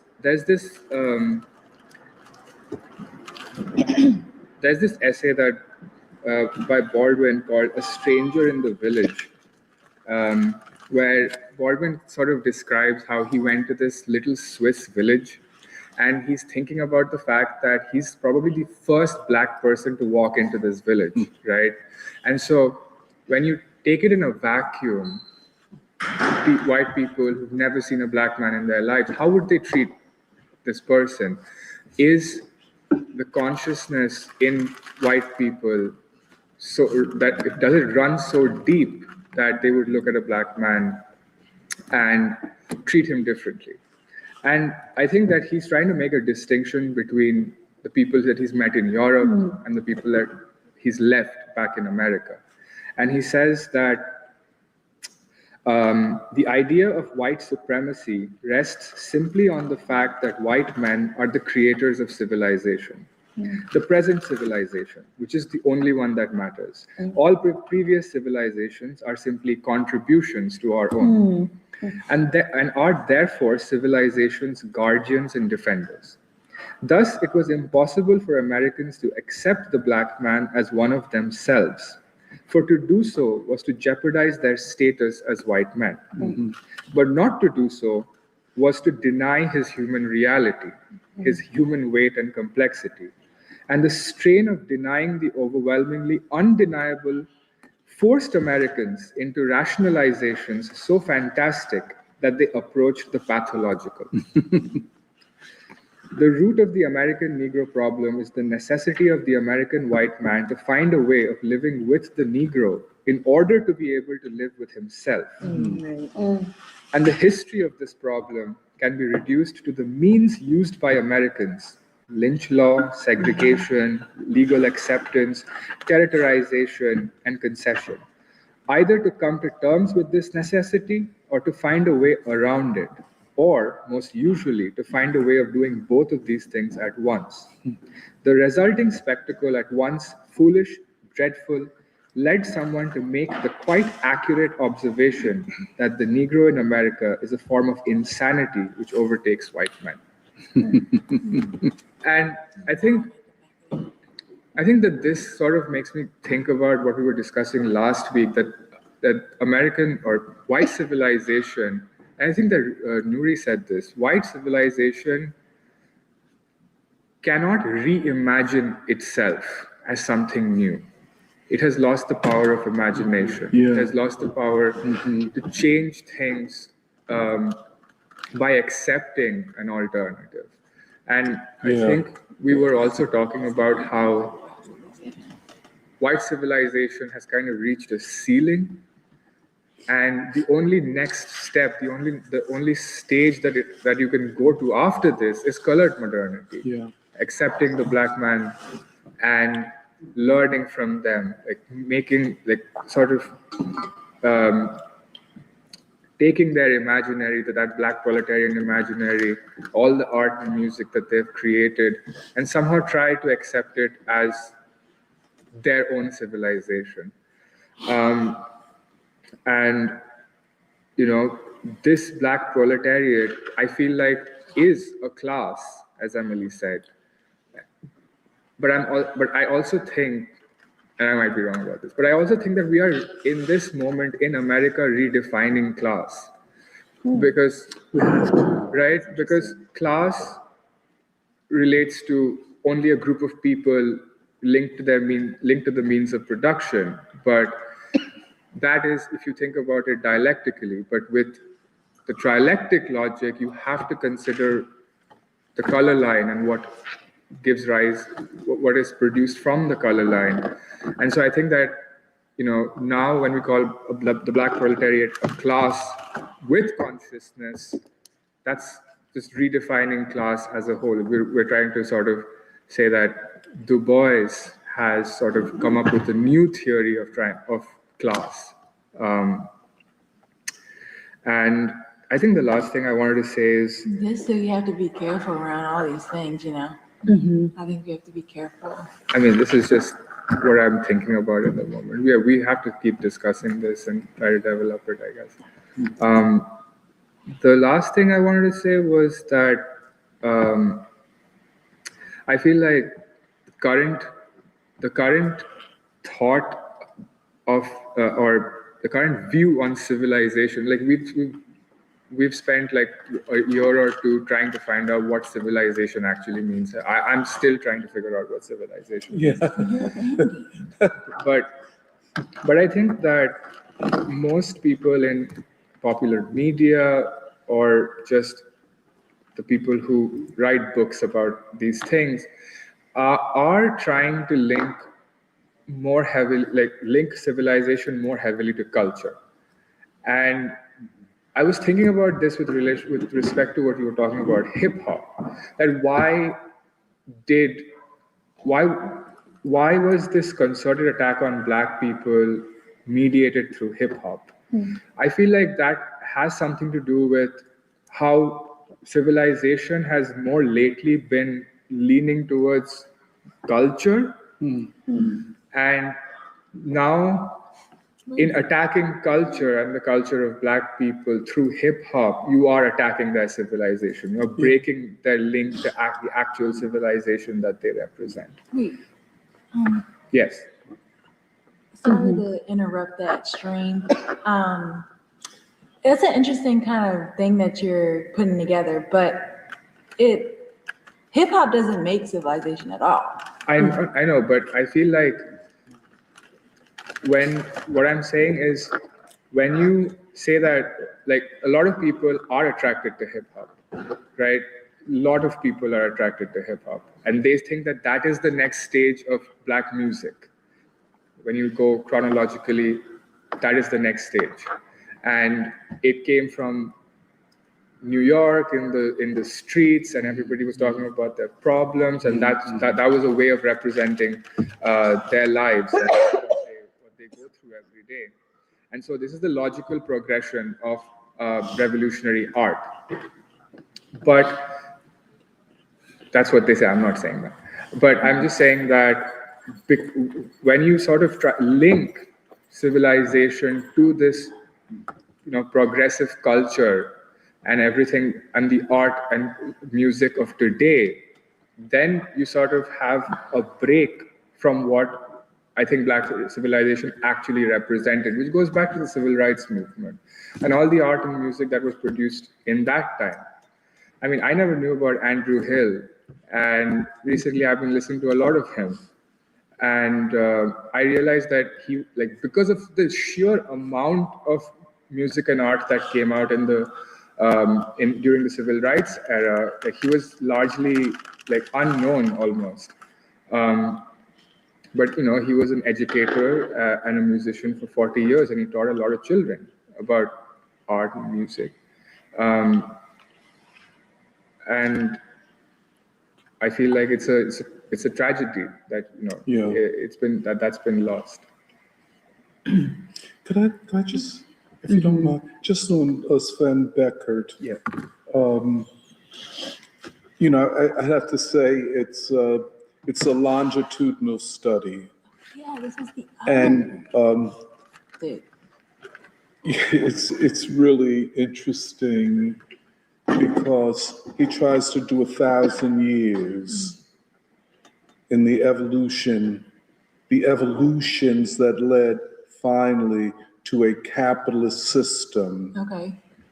But one of the things, I don't know if everybody has picked up on this, that he talks about these capitalists, these traders, these entrepreneurs, these people who ultimately went from trading urban areas to conquering the interiors of nations like Barbados, Jamaica, and so on.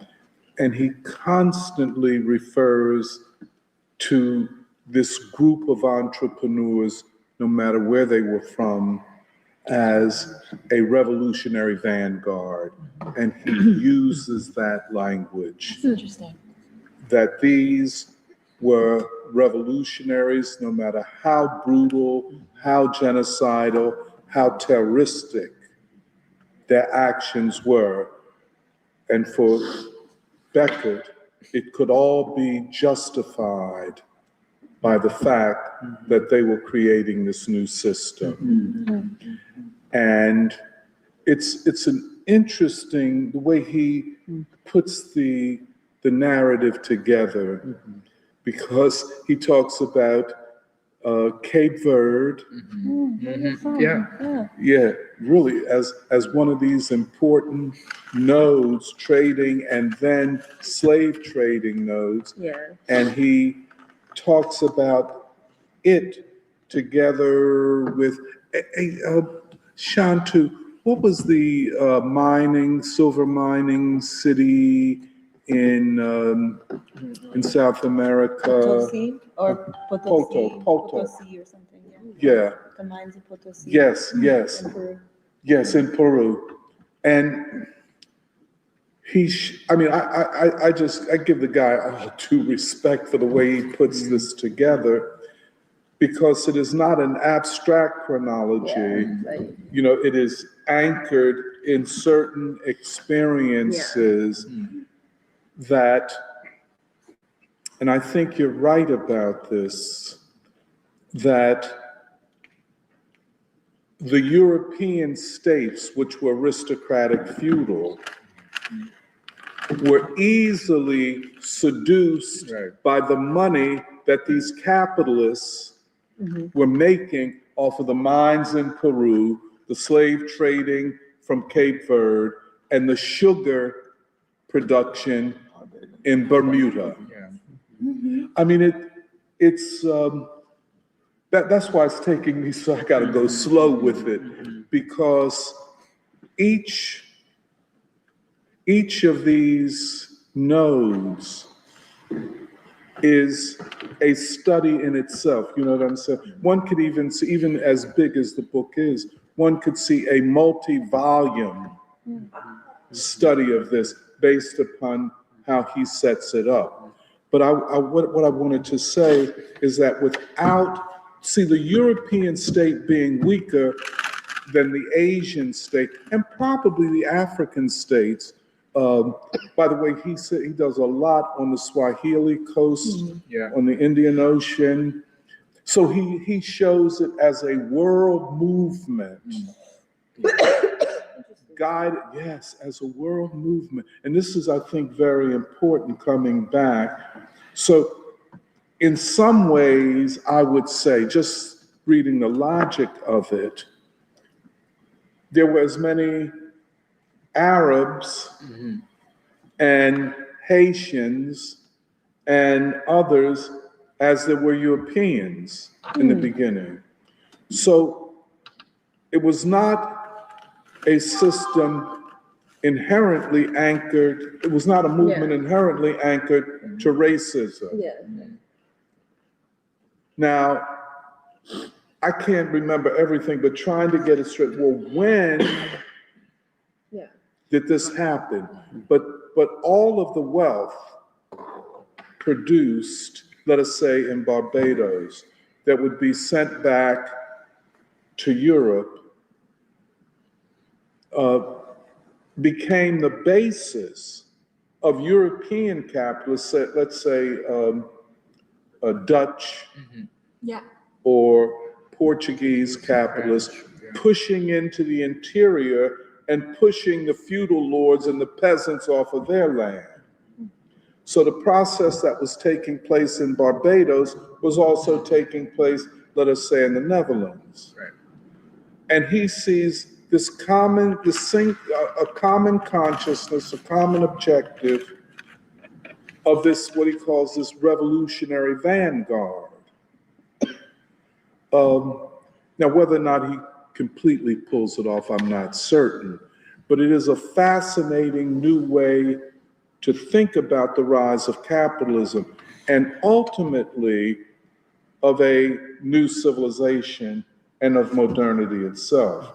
Can I ask a question? Yes, please. How does this work with, for example, Du Bois's thesis in The World in Africa? Where like Du Bois basically says in a lot of ways that the history of the modern world has to be defined by that watershed moment where the transatlantic slave trade is created.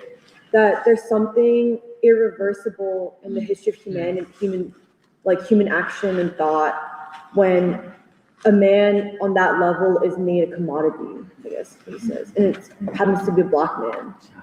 Yeah, I guess I'm just kind of trying to piece it together. I think this is a very profound question, because in this whole chronology, there are moments, you know, what we call the evolutionary biologists, punctuated equilibrium. New equilibriums are formed at different moments. Now, as far as I can see thus far, Becker has not yet made it clear. Yeah, I'm interested because I should actually revisit the world in Africa, but I remember the thing that really affected me with the world in Africa is that Du Bois essentially makes the point that the transatlantic slave trade, what it does, for example, to Europeans, is it creates the existence of ignorance. Like it creates what it does is it creates almost like a negative side of consciousness, ignorance. Negative feedback. Right? It produced, and I don't know. I guess I should read Becker. I just haven't, but No, that's I'm curious about how yes, that works together. I think it is at this point now. Raju is 400 pages. Oh, I'm yeah, maybe hoping you give to- a recap. Yeah, but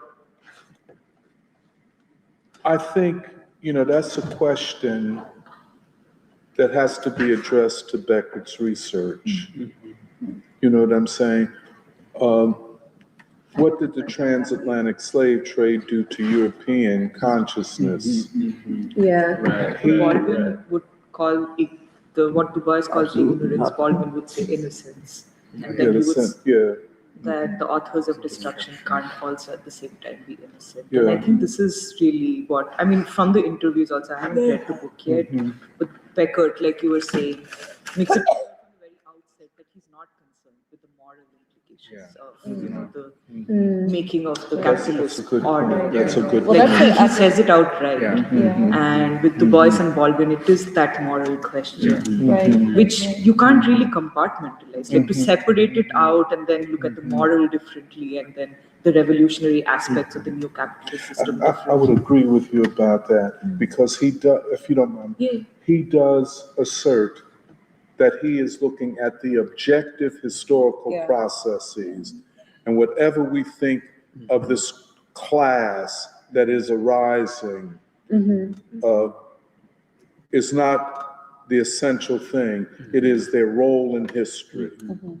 And he sees them as a vanguard, he says a revolutionary vanguard, creating a new world that would never be reversed. Now, to me, that's a compelling argument. But when he says vanguard, he's saying in a political economy sense. In a world historic sense. No, but when he says that they're revolutionaries, regardless of what they do or where they go, he's saying that revolution is in that they are ushering a new, basically political economic system of capitalism. That's what I'm trying to understand. And the way I read it at points, he's saying that and more. Okay. That they that over this 1,000 years, let us say, maybe not 1,000, but let's say 800 years, they destroyed old systems and civilizations in order to bring forward this new system, and this is Becker, that has the capacity to infinitely revolutionize production. Yeah, So I get that. a lot of the focus of revolution is on production. It sounds like. Yeah. That's like. I guess, yes. The reason I'm asking is I'm because sorry. I'm trying to put it. Well, there's the slave trade question, like Emily said. I mean, Du Bois. I think World in Africa would argue that, in some ways, the foundations of the European identity, as separate from Asia, go back to the transatlantic slave trade I would and say civilization. that, So it's economic, but also cultural, civilizational. But in addition, I'm trying to also put it together with Ken Burns. So I'm trying to understand, and I also haven't made it very far in the book, but I'm trying to understand, does he talk about also, if this is a revolutionary class, their impact on the concept of the emergence of rights? Yeah. Social, especially political and social rights. Because when I'm looking at the American Revolution and I'm trying to see what is unique that it put forward, I think one big thing is this concept of rights, and I was trying to look a little bit into how did that even emerge from the American Revolution. Some people argue it goes back to the English Civil War and the concept of liberty and the struggle against the king. And I guess the parliamentary side of the English Civil War were merchants, essentially. They were capitalists. Some of them had interests in the colonies. Some were importing things. But that merchant class started to expand this idea of liberty, which is initially in medieval times, it was like certain classes had liberty, like, or individuals, I should say, had liberty. Like a lord had liberty to like whatever, collect tax for peasants or something like that. But this merchant class in England initially started being like, okay, it should be a wider concept of liberty, restrictions on the right of the king to treat his subjects in various ways. And that led to an intense struggle, English Civil War, and which was This is the 17th century. exactly, it's 100 years before the American Revolution. But also, it's how many hundreds of years after the consolidation of these nodes like Barbados, like Cape Verde, Yes, like yes. Potos, I would guess maybe like about 100 years after. something like Yeah, that. yeah. But it's by this time that the trading system, the global trading system, had evolved into a global capital accumulation system. And with capital, this revolutionary vanguard was able to either force the aristocracy to compromise because the state needed money, the feudal state, and who had money, and so on and so forth. But, I guess on the question of the state, I guess the point that he's making is that these European feudal states, aristocratic states, were so pliable because they were weaker than, let us say, the Chinese state or, other states. And it was not because white people were so smart, that's No, but I think that they resorted to the most basest of their options in trying to expand their territory, because Beckett sort of defines European capitalism as something called war capitalism. Yes, that's right. Right? I think he calls it all war capitalism, doesn't he? He talks about it in reference to the English and French sort of fighting for like 100 years, and he tries to make the case that war was the most easy and profitable thing that they could see, and he actually contrasts it with China, which was not in the same sense warring between itself, and I think that's where I was thinking that this concept of the peace economy that we talk about has a basis in the sort of economic system, but also in morality. And it's true, Beckett is not concerned about what the moral implications are of the development of capitalism. But I also think that I agree with you. I mean, I think that Du Bois is 100% right when he, in World in Africa, when he says that a defining moment was the transatlantic slave trade, when that started. Because I think the accumulation of capital. Now, Beckett would not say the transatlantic slave trade was a deciding moment. Yeah, he would not. He would not. He would not. No, I don't think he would. But he talks about it more than typical history. Yeah, he does talk Sort about of what Yeah. had surprised me, even in him talking about the empire of cotton, is just very different from how, through Du Bois, we have discussed, the centrality of the enslaved proletariat and the cotton empire and so on. For him, it's just like, and I guess this is also the thing that I struggle, and this is also why I think it makes sense to me that of all of the texts that we are talking about important for next year, you can't just have Beckett, you also have to have Taylor Branch. Because, just more and more The resolution. can these questions be studied in compartments like that, to just understand the details, which is very important. I think it is an important and worthy study to understand how the capitalist system developed and Yes. how it was a global Yes. system, and how in some ways it set things in motion that are indeed irreversible, because it brought the world closer. And even Du Bois says that, it brought the world closer and brought human beings closer in a way that was unprecedented before. But I mean, like, that's why I also really liked that thing you guys said about the civil rights struggle being a mobilization of civilization, because then in thinking about today, the question on the table is how is civilization going to be mobilized again? Yeah. You know, and this is also why I feel like these things take a little bit of time for me to understand the full significance of, but really how significant our sociological studies are going to be for next year. Yeah. Because on one hand, I mean, the way it's even set up, I hadn't even realized that's how it's set up. On one hand, you are studying an attack on civilization and maybe the most advanced part of American civilization, which is made by the Black proletariat. And you're studying the attack on it through deindustrialization, through mass incarceration, and so on. But then you're also trying to investigate where the veins of civilization are still viable, which is, you know, the Black gods, the Black churches, the music symposium, and so on. And yeah, all I'm trying to say is that it really makes concretely, it helps me to understand Beckett, but together with branch or something else, because there's so much that it needs to make it into a holistic theory of crisis. And his is not a holistic theory.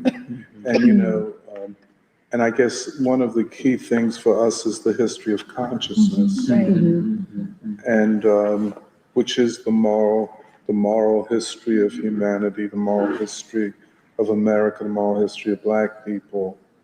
And if you even if you do not Taylor Branch, Ken Burns, I don't think it brings forward the history of consciousness. It kind of does. It teased it out. It does, teased out kind of. parts of it. Yeah, I mean, okay, I only watched one episode, so but I do think the question of how do you go from British subjects to Americans is an interest. It's part of the history. Yeah. Even debates about liberty, that's what I find very interesting. Like, Let's see, each I would say, excuse me, Beckett and Burns focus upon what Beckett openly calls a revolutionary vanguard, but that's what Burns is talking about, a flawed, but in the end, a revolutionary vanguard, a bourgeois revolution. Well, okay, I know we have to answer, but one of my remaining question is kind of like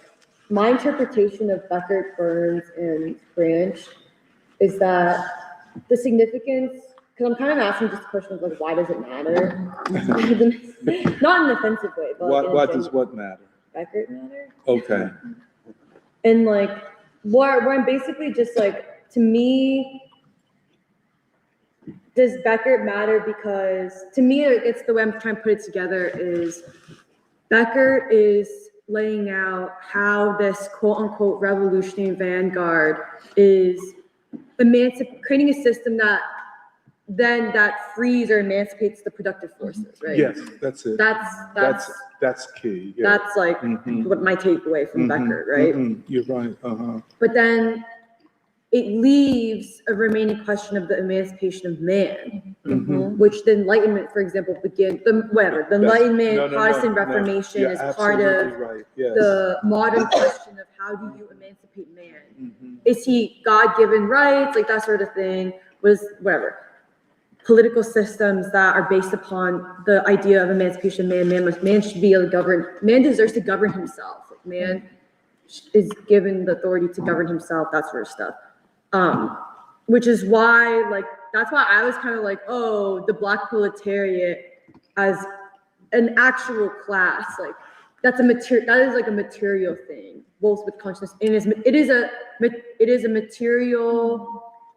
Like I am kind of using the Marxist definition of like the Black proletariat has a specific role as labor in the global history of capitalism and is formed by like his self-consciousness. That's right.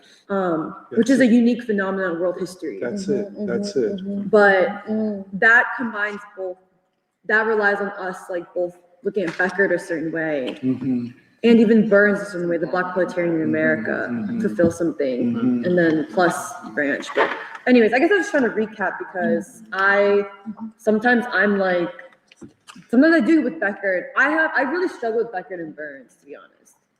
Because with Beckett, I'm like, oh yeah, so what? Like, okay, cool. Well, I don't know, like maybe this is bad, but like I do sometimes have a response of, okay, great, global we have a global system, we have a, I mean, I know I'm being maybe reductive, but I do sometimes, I'm just like, okay, why does it matter that Beckett makes the argument that there was like a revolutionary class of people I can who hear created you. a global I history of can hear you. capitalism, if that makes sense. No, it makes, and after a point, you know, I agree with you. You just can't exaggerate just because it's a fat book. Yeah. Its importance should not be over exaggerated. It is a significant study that builds upon other studies of the global nature of this, you know. But I agree with you. There are so many questions, and that's why I'm reading it so slowly and underlining and tortuously, because I'm trying to understand his mind and his methodology. And I would agree with you. When he says that the three pillars of his theorizing are Karl Marx, Adam Smith, and Max Weber, Yeah, it doesn't you know, already you say, well, you've not done enough. Right. You know, that's not enough. But I guess for his research, maybe it is enough. And you're absolutely right. You're absolutely right. I agree with Well, you. it's okay if I'm not right. I am looking for an answer. No, but I want to say you're right about this. Your skepticism is right, because I feel the same way in reading it, that, well, why not, why did you make this choice rather than another one? He knows more about the enslaver than about the enslaved. Yeah, definitely. And seems quite comfortable with that. Right. Because it was not the slaves that constituted a revolutionary vanguard, it was the enslaver, from his point of view. And from our angle, it was ultimately the slave that constituted the revolutionary vanguard. Because once this capitalist class had done what Beckett said, had cleared the land for investment and capital accumulation, then what? Then what? And I think you're right about the world in Africa. Du Bois asked the question, what about the slaves, and who were they? Well, it also goes back, science is a great and worthy mistress, but there's one greater, which is humanity, which it serves. That's just, that's just academia, though. It's like, it's the so what question is, that's not what I'm also interested in, because I do think it's quite like, the scope is pretty breathtaking. And I think I was skeptical also because the Eurocentrism, everybody says we don't want to be Eurocentric, but I think he actually is doing something. But I'm also interested because he's at Harvard University. You know, he's a professor of history at Harvard University. Like, why now? What is the ruling elite trying to come to terms with in their own self-understanding? And I mean, obviously the rise of China and everything, but also the world is changing fundamentally. Their view of reality has to change, or they're going to be completely left behind. Yeah. They're going to be completely left behind. I think they recognize that, and this book is like a Hail Mary kind of thing. But I think it's no. It's not just that. But it's worth it. Is I mean, there's also things that I find interesting. Even that he says you can't understand capitalism from your own experience. You know, and I just think they're really serious about trying to understand how rapidly the world is falling, as they know it is falling apart.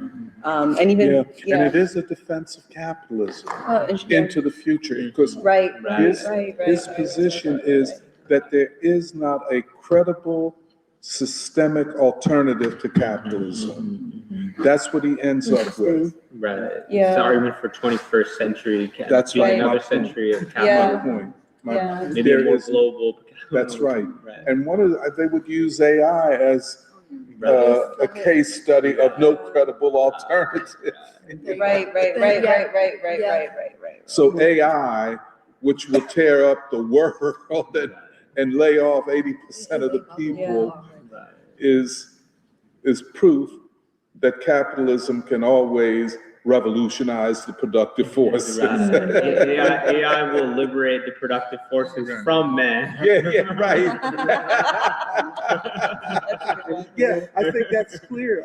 That's what And there's something philosophical about that, because it's a question of human nature, underlying human nature about capitalism. That's what is interesting about, because there's always that debate about how we are as human beings about making money. And he's Yeah. his Yeah. if I was to talk to him, I'm sure his concept of human nature is that man is selfish. I don't doubt it one single bit. That's the underlying view when we talk about. And that's what the turn to Max Weber, Right. Protestantism and the spirit of Okay. capitalism. Max Weber. Because, or Adam Smith or Marx, Right. that man is primarily an economic agent. Yeah, right. And that raises a whole set of questions of what is man, the nature, quote, the nature of man. I agree with that. And there are certain, I would say you're right, there are certain underlying assumptions that he has. And yeah. Should we do comments? Sure. You can read some of the comments there. Let's read most of them, even the ones that are negative, because I like to hear what they are. All right, if you insist. We'll start with the positives. Todd Doherty says, good morning. He's saying that me and Meghna are home. Oh yeah, you all are. Yeah, I Manifesto was saying, I think this was in response to Emily's presentation talking about the Black proletariat, the moral compass for American civilizational experiment. Okay, so somebody named Ruwadri I3H wrote, before I say that actually, Nabila says, hey, sister doctor, I think that's to Meghna. And then so this person, Ruwadri I3H, posted a quote which says, Dr. Anthony Montero was a member of the Communist Party USA for 25 years and served on its national committee, end quote, and added, makes sense. And then they wrote that, I think this is in response to the discussion about the Grammys, Harvey Mason Jr., CEO, leader of the Academy that awards Grammys, is a Black homie. Then BK asked him, who does Harvey answer to? The Grammy Awards are overseen by the Recording Academy, which has a board of trustees that includes various leaders from the music industry. This board helps shape the organization's policies. Ruwadri says, chair of the board is Dr. Chelsea Green, chair of the board of trustees. She is a renowned violinist and educator, and she made history as the first Black woman and the youngest person. BK said, so, quote, Black equals acting in the best interest of, quote, Black people, question mark, in response. Todd said, I think this is when Samir was talking about state capture. The Doors, the band The Doors, were state captured. Crosby, Stills, and Nash were state captured, etc. So M. Sparks wrote, the whiteness virus is more contagious than COVID-19. Fireplace said, good morning. I think they just wrote some comments criticizing big tech people, just calling them names. Scam Altman, Saint Mangione, Tyler didn't murk Kurt. Someone questioned whether Shays Rebellion was vigilantism. And I don't know, somebody. Sorry, I don't know, was this person there before? Vincent Davis just said land back to the Native Americans. And that they were telling Dr. Jared and Diallo about land back years ago. FYIUC, it sounds like some kind of church or religious organization, wrote, we're witnessing death throes of a civilization and birth pains of a new one. Humanity's choice, change, make peace and thrive, or continue old ways, have nuclear war, and all of us die. Benjamin Cream. There is a plan for humanity, and nothing can thwart the plan. End of all war and poverty. Global cooperation, justice, rule of law, world peace. Better be good for goodness sake. Karma is an immutable law hidden from the West for 15 centuries. I like this one. If you're not using your free speech to criticize warmongering supporters of genocide, big lies, and endless wars in our government, what the hell is the point of having it? I think that's interesting. Oh, and then I think BK said to the last point, one of the last points about, oh yeah, the thing about global capitalism and production. He asked production at the expense of what? That is the heart of the matter. Yes. So yeah, that's pretty much all the comment. Okay. Yeah, I would like to use this my presence here to. I would just like to use my presence here to say that clearly everyone in free school is working hard for comments we're making in free school. So as someone who does comment virtually, I would like to request other virtual commenters to write substantive comments. Absolutely. I would like to hit that. There are some that do, but I would like to request others who comment with single words or just phrases or things that are not very serious to please be serious. This is an opportunity to engage with this very serious group. So please respect the group by having serious comments. That's right. And stop being grifters. Right. And take serious people seriously. Right. You know. And if you write serious comments, we will read those comments and engage with them.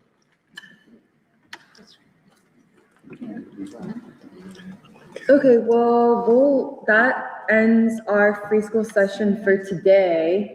And the next time we see you, it'll be 2026. Yep. So thanks for joining. You didn't have anything to say.